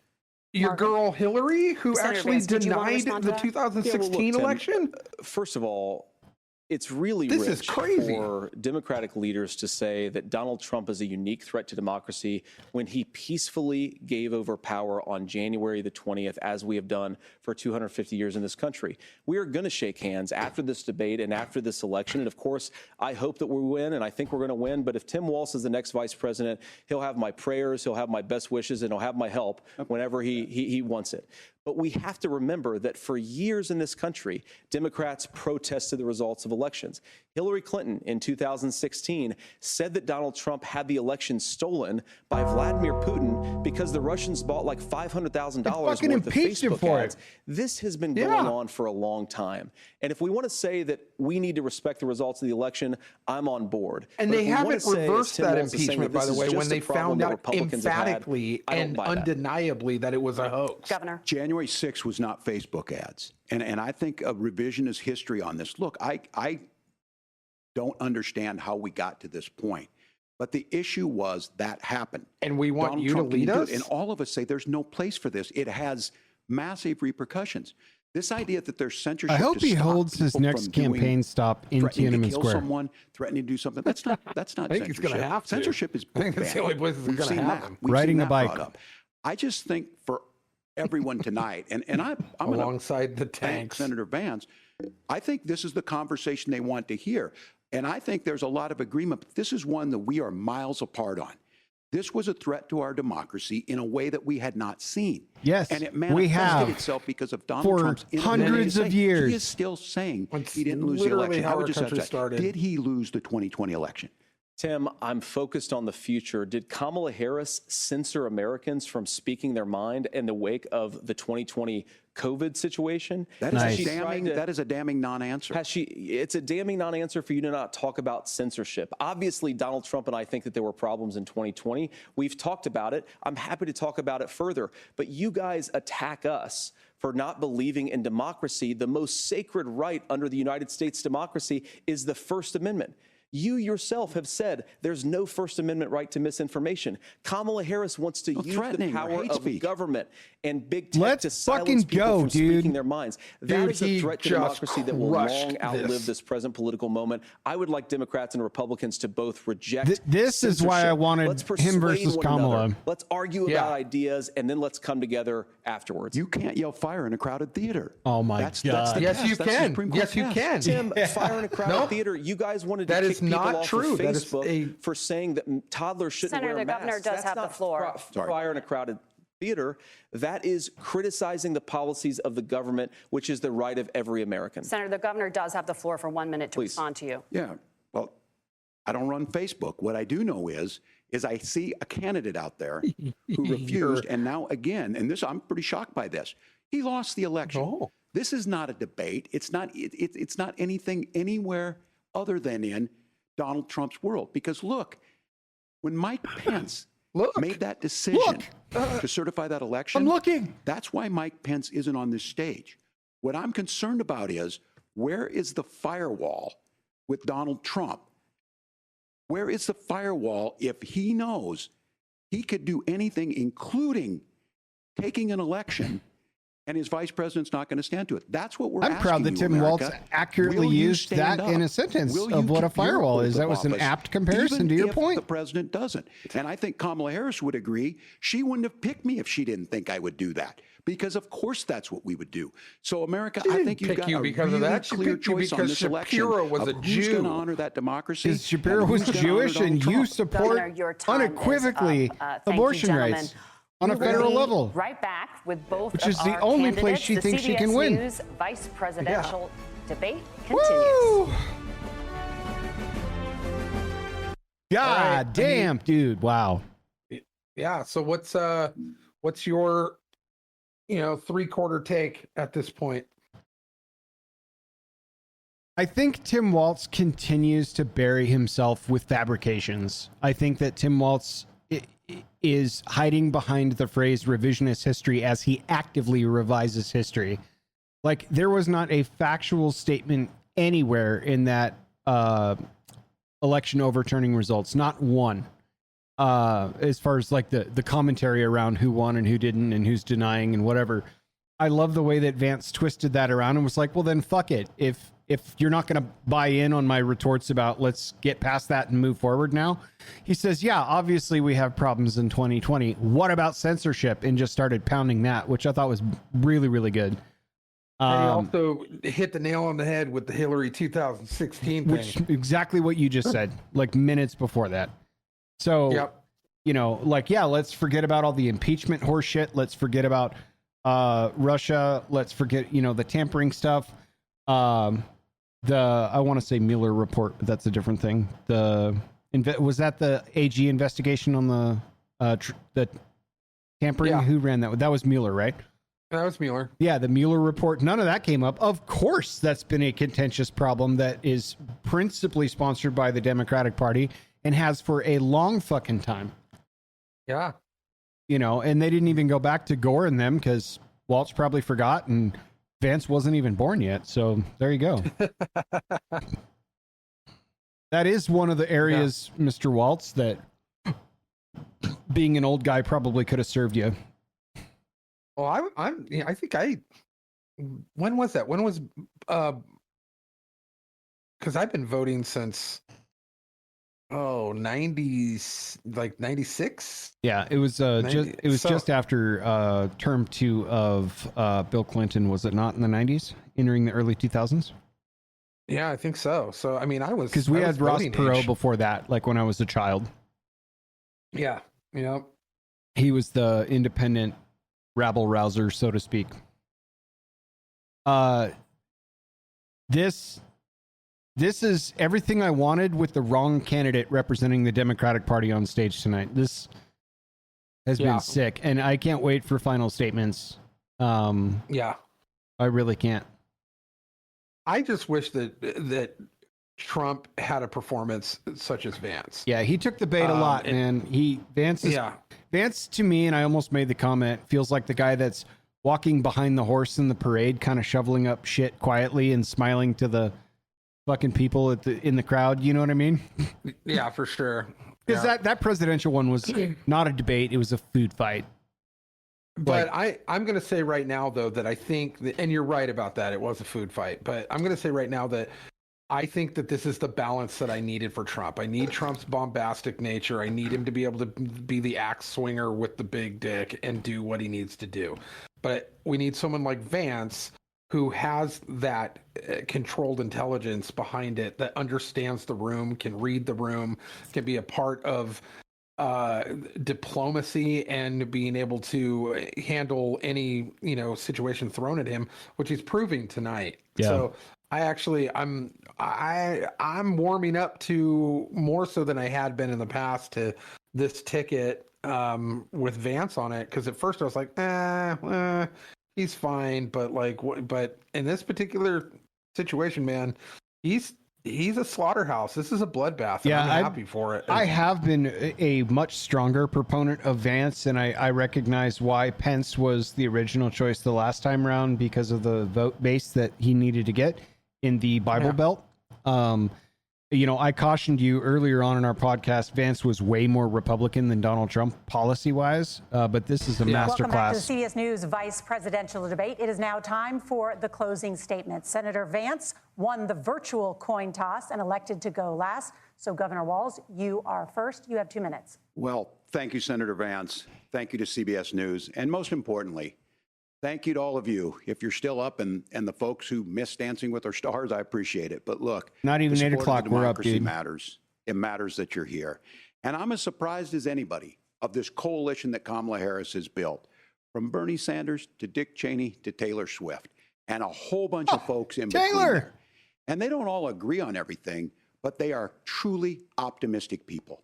They believe in a positive future of this country, and one where our politics can be better than it is. They've made new memes that says school shooters for Harris. That better than it is the sense of optimism. The internet that is there can be an opportunity economy, undefeated, baby, that works for everyone, not just to get by, but to get ahead. And the idea that freedom really means something, not the freedom of government to be in your bedroom or exam room, but the freedom for you to make choices about yourself. Now, look, we all know who Donald Trump is. He's told us, and as Maya Angelou said, believe him when he told you that. His first inaugural address talked about American carnage, and then he spent 4 years trying to maybe do that. Senator Vance tonight made it clear he will stand with Donald Trump's agenda. He will continue to push down that road. Excuse me. Kamala Harris gives us a different option. Now, I'll have to tell you, I'm going to be careful about the quotes, but there's one that Senator Vance said that does resonate with me. He said, Donald Trump makes the people I care about afraid. A lot of America feels that way. We don't need to be afraid. Franklin Roosevelt was right. All we have to fear is fear itself. Kamala Harris is bringing us a new way forward. She's bringing us a politics of joy. I think Scarecrow said that in Batman for the middle class, and she's centering you at the heart of that. All the while asking everyone, join this movement, make your voices heard. Let's look. Government for a should new not day be a movement. where everybody gets that opportunity and everybody gets a chance. Fuck to your thrive. gun registry. I humbly ask for your vote on November 5th for Kamala Harris. Governor Walz, thank you. Senator Vance, your closing statement. Well, I want to thank Governor Walz, you folks at CBS, and of course the American people for tuning in this evening. And one of the issues we didn't talk about was energy. And I remember when I was being raised by my grandmother, when she didn't have enough money to turn on the heat some nights because Ohio gets pretty cold at night and because money was often very tight. And I believe, as a person who wants to be your next vice president, that we are a rich and prosperous enough country where every American, whether they're rich or poor, ought to be able to turn on their heat in the middle of a cold winter night. That's gotten more difficult thanks to Kamala Harris's energy policies. I believe that whether you're rich or poor, you ought to be able to afford a nice meal for your family. That's gotten harder at all because of Kamala Harris's the hurricane policies. Right now. I believe that whether you're rich or poor, you ought to be able to afford to buy a house. You ought to be able to live in safe neighborhoods. You ought to not have your communities flooded with fentanyl. And that too has gotten harder with Kamala because of Kamala Harris's policies. Well, neither one of them brought up Hawaii either. Long enough to do what Kamala Harris does when she stands before the American people and says that on day one, especially with Tulsi Gabbard on your side, man, I just listed. She's been the vice president for 3.5 years. Day one was 1,400 days ago, and her policies have made these problems phrase coming worse. out. Don't Lahaina, I North believe Carolina. that we have the most beautiful country in the world. I meet people on the campaign trail who can't afford food, but have the grace and generosity to ask me how I'm doing and to tell me they're praying for my family. What that has taught me is that we have the greatest country, the most beautiful country, the most incredible people anywhere in the world. But they're not going to be able to achieve their full dreams with the broken leadership that we have in Washington. They're not going to be able to live their American dream if we do the same thing that we've been doing for the last 3.5 years. We need change. We need a new direction. We need a president who has already done this once before and did it well. Please vote for Donald Trump. And whether you vote for me or vote for Tim Walz, I just want to say I'm so proud to be doing this, and I'm rooting for you. God bless you, and good night. Senator Vance, thank you. And thank you both for participating in the only vice presidential debate of this election cycle. I'm Margaret Brennan. And I'm Nora O'Donnell. And a reminder, there are just 35 days until Election Day. Please get out and vote. And for all of us here at CBS News, thank you and good night. Yeah. Well, now. There it is. So, well, now. I would say right out of the gate that was a head and shoulders much better presentation of a debate over what we saw, like you said, with the food fight with the Trump and Harris debate. That was something that I actually think, even if it's just a minor amount, that's a needle mover. Yeah. That was a needle mover debate. If any of the independents, any of the middle of the road people watched that debate, I think that moved the needle for those people to the Vance side of things and the Trump side of things. Hard not to when in segment one you're caught in a bald-faced lie. Yeah, absolutely. You know, that was a strong debate, and I was very, very pleased with the performance of Vance, and I was very pleased with the underperformance of Walz. You know, like he underperformed, and he tried, and there was, you know, he was at least more composed and less annoying than Harris, and did the best he could. He was just fighting from the wrong side, so it's hard to actually win if you don't have, and when you're forced to reinvent history and lie in order to bolster your opinion, it is not gonna work in your favor. However, I think he at least made a better attempt and was a better on stage presence than Kamala Harris. I agree. I'll give him that. So, but regardless of how well he did, he got absolutely trounced by Vance. Vance came both guns, fully loaded and ready to go, and he did a fantastic job. Yeah, I couldn't agree more. You know, I think the fact that some pretty outspoken celebrities that you were reading tweets from and stuff that were pretty much calling it as they saw it in a real-time read and react situation, just like we were, was also quite beneficial and reflective of that same independent or moderate undecided vote, which I have long held the belief of in this cycle that there aren't many of those at all. I think people are just likely not going to talk about who they want to vote for because of, frankly, polarization fatigue, more or less. But we have to remember there are some. We have to remember that independent that we've kind of discussed in the past, that we don't think that there's any of it left. And I would agree to that wholesale, except for the fact that I think that there might be even a sliver of it, like 5%. And 5% is enough to win an election. And that's all that really, I think that's really what these arguments are about. Is that middle 5% of the voting base. It's not 20%. It's not 30%. It's not 15%. I think it's 5%. And I think it's that 5% that'll shift it one way or the other. And I think that's who the battleground is for, is those people. But that's kind of what the theater of opportunity is in a debate stage, right? It is supposed to be to appeal to basically everybody that isn't entrenched in one side or the other. And so you're right. Like this is what a debate should be. You know, I don't agree with the content coming mostly out of one side of that, but absolutely respecting the forum of the debate for what it was great. And I think the best thing that Vance could have done was basically buck back at the CBS crew for being like, you said you weren't going to fact check this, so I'm taking a leash whether you give it to me or not.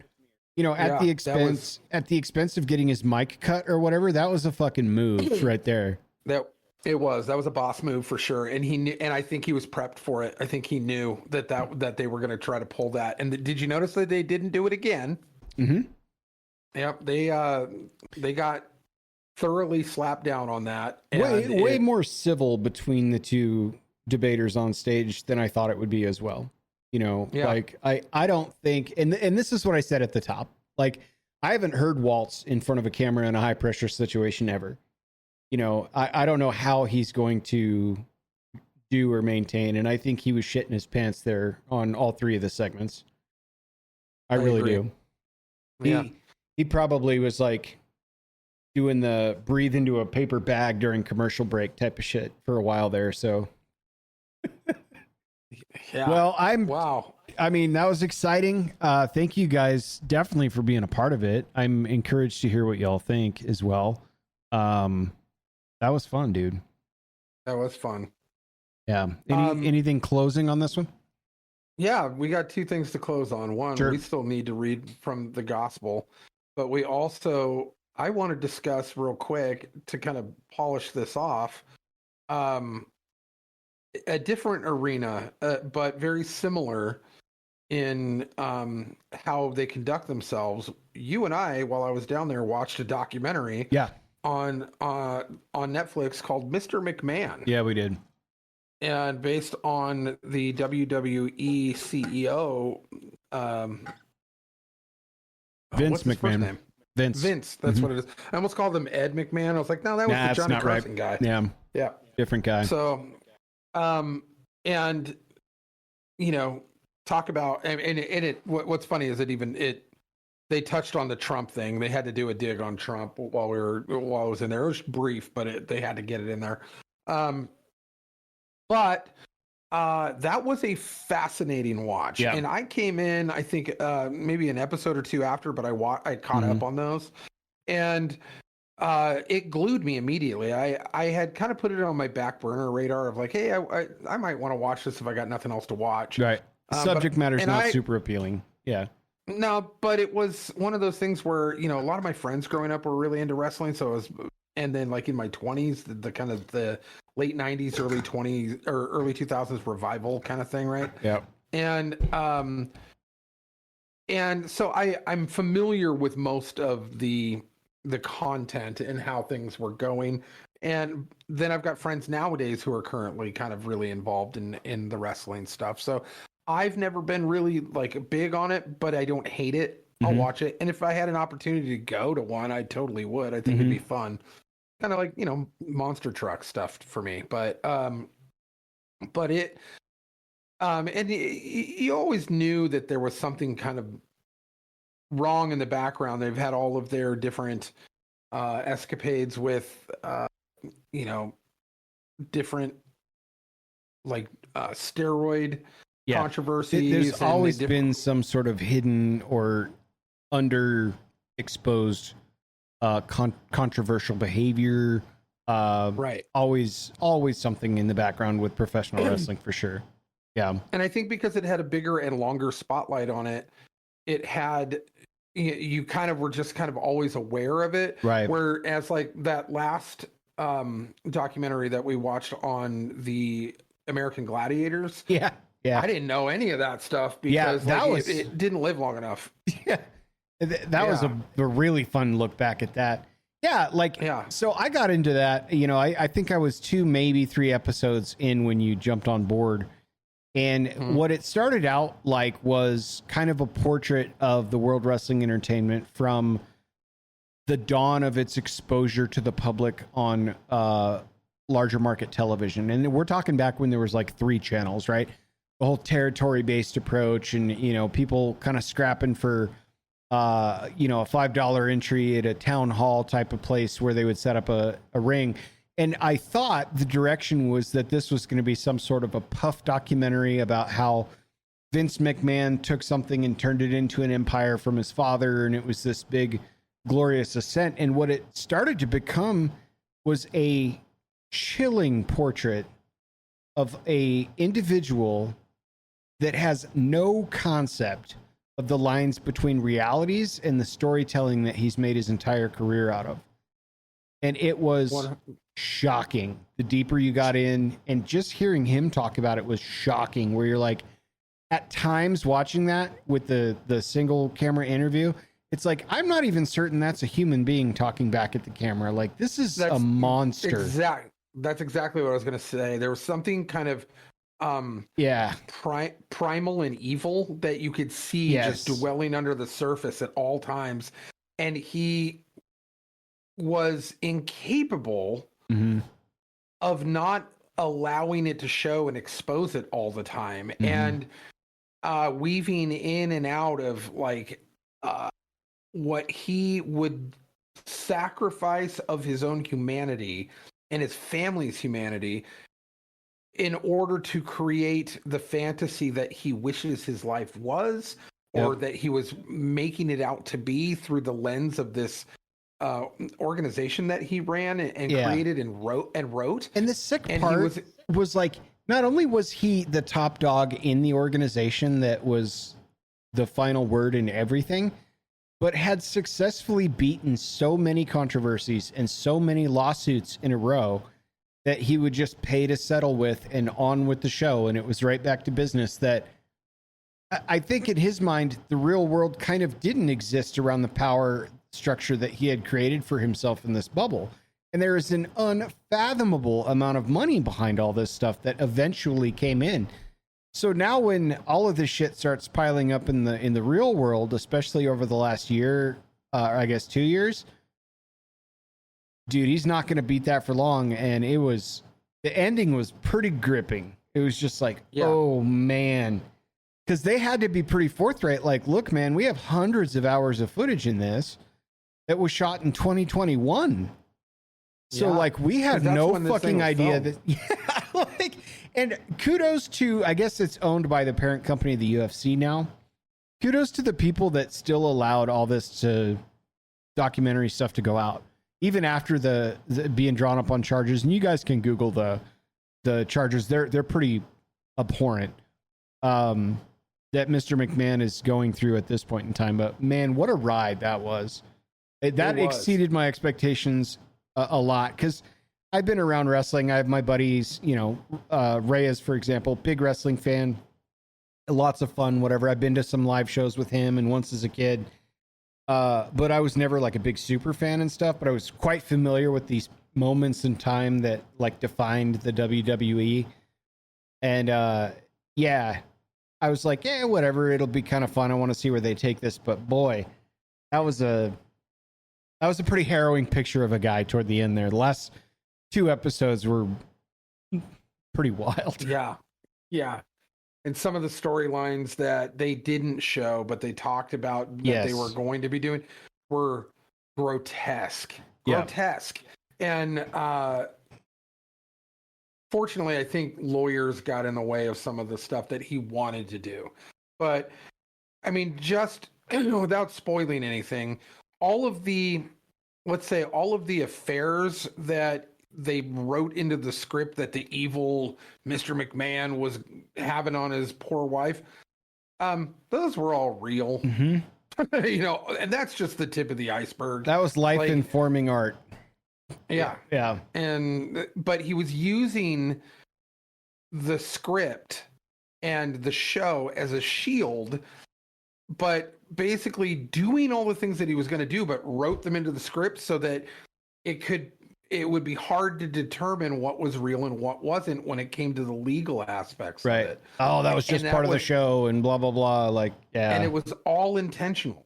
And it was so crazy how it unfolded and his interviews and his reactions. But what was really wild to me was up into the point where this was filmed, and I don't know if any of their tunes have changed since all the new allegations have come out.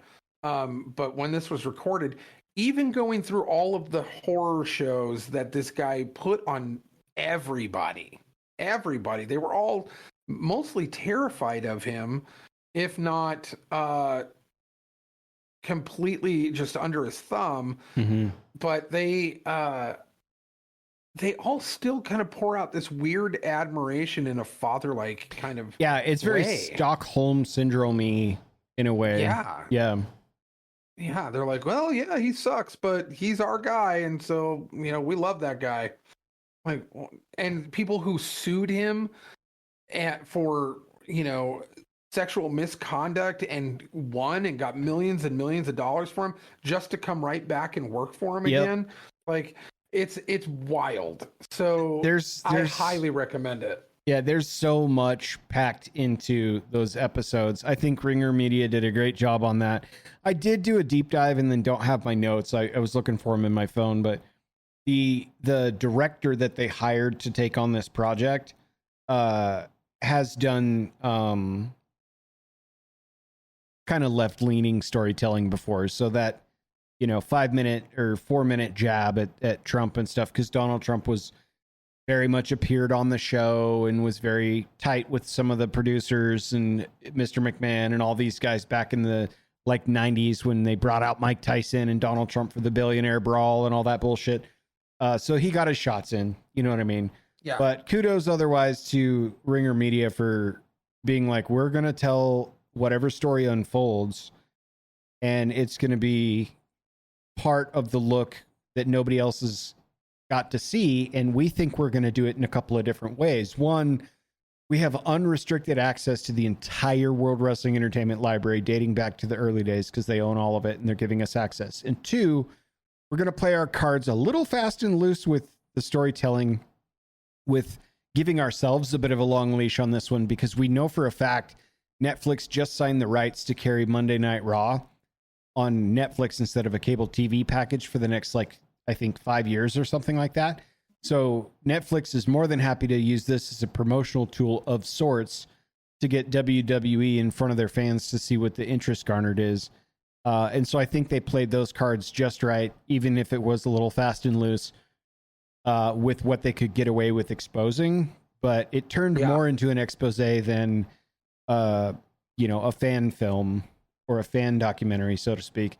I didn't know where it was going, but where it ended was not where it started, and it was a hell of a ride. So I agree. Yeah, that was a lot of fun. How many megs? Megs, boy, I think the series in totality earns probably 8.5 megs for me. There were parts of it that kind of, I understand why they needed to set the stage and tell the stories and make the correlations back in time. there's some of it that moved pretty slow because they had to set the characters. Like, you need to know who these people are. And it's just, wrestling's about fun and boom, pow, whack, chair shot. Like, so for me, I was expecting something a little more fast paced, but overall it was unbelievably insightful and quite entertaining along the way. So that's where I'm at with the Megs. How about you? Well, you said 8.5. Which half? I'm going to give it the toothy half because I think they really delivered. I really do. Okay. I think we're almost a 9 megger here. 8 3/4 meg. We'll throw the back fin in there too. No tail. I think because of subject matter and because and my loose interest in it, I would give it probably a solid like square 8. Yeah. Like I think 8's where I'm gonna land on it, just because I didn't have as much of a personal relationship to the characters or the stories. Yeah. But I mean, I was familiar with all of them from like by proxy of everybody who I knew. Nobody on earth doesn't know who Hulk Hogan is that's over 20 years old. Yeah. Yeah. So, but yeah, so it was something that I thoroughly enjoyed. It had me glued. Like I got back from the shop and you were watching it, and I think we like threw down on like 3 episodes right that night, and just because we couldn't stop. And then the next night I came back and I was like, you were sitting there, and I was like, so are we gonna? You want to put on another episode? And you're like, yeah, all right, cool, yeah, let's polish this thing off. So, but yeah, it was definitely entertaining and very insightful. But yeah, I thought that was great. Well, I think if you'll permit me a bit of a long leash, I'm probably going to reserve the right to do our Gen Z Bible next week. I cleaned the living room and don't remember where I put that book. It's probably in a pile. And I'm going cross-eyed sitting in front of a computer screen since 7 a.m. because this room is also where I go to work. So I'm just me. Yep. But it's totally around. I got to go get it. But yeah, man, tonight was fun. That was a really night. Good time. Yeah. We'll see how it goes. Right. We got voting stuff coming up. I will be voting in person in November. And that's my plan. Probably the day before the polls are last day for the big countdown. And I think, and I don't know how long we're going to go, but rest assured, if you enjoyed tonight, we are definitely thinking about following the results as they come in on election night. It'll probably be one of those, we'll be eating on screen a lot, having dinner, getting up frequently to go to the restroom, checking in. We might even bring in some special guests if we can get them. But if I can pull that off, because it is also a work night for me, I'll see how late into the evening we can go. Because I don't know, historically, West Coast time, they usually call this thing, I want to say it's like 11:30 or 12 midnight sometimes before the party starts, because you cut to the East Coast parties, everyone's drunk, everyone's tired. They've all been campaigning since 4 a.m. that day just to get a seat in the big house to see if their side won. So I think that's the going plan, unless you and the family have other obligations that night or plan on watching it in the living room or something. But not that I'm aware of. I'll have to clear it with the wife, but I think it'd be fun. It's not a necessity though, because it's a big night for everybody, and it's also, you and I've talked about this a little bit. I think it's okay to talk about on the podcast some, is that we're both a little curious about what the American electorate reaction will be, regardless of who wins, it's that polarized and stuff. And so maybe hunkering down and with the family watching it and seeing how things turn out the next morning isn't a bad idea either, but we'll keep you posted. We'll throw something on social media perhaps, but it could be a fun night. And if not, we might just throw up a pod otherwise. So it's a big night for all of us, but we're happy you spent it with us. So absolutely. And thanks to our Canadian friend. Yeah. Love to see it over there. Love to see it. Yeah, that was great having you live in the comments. I'm glad you caught up to, he'd been powering through all the dude, crushing catalog. it. The guy's been crushing it. He's bringing up those Canadian download stats. I love to see it. But this has been great, guys. I think we'll call it here. I hope everyone has an awesome evening. That's all I got for you. That's it. Thanks, everybody. Thanks, guys.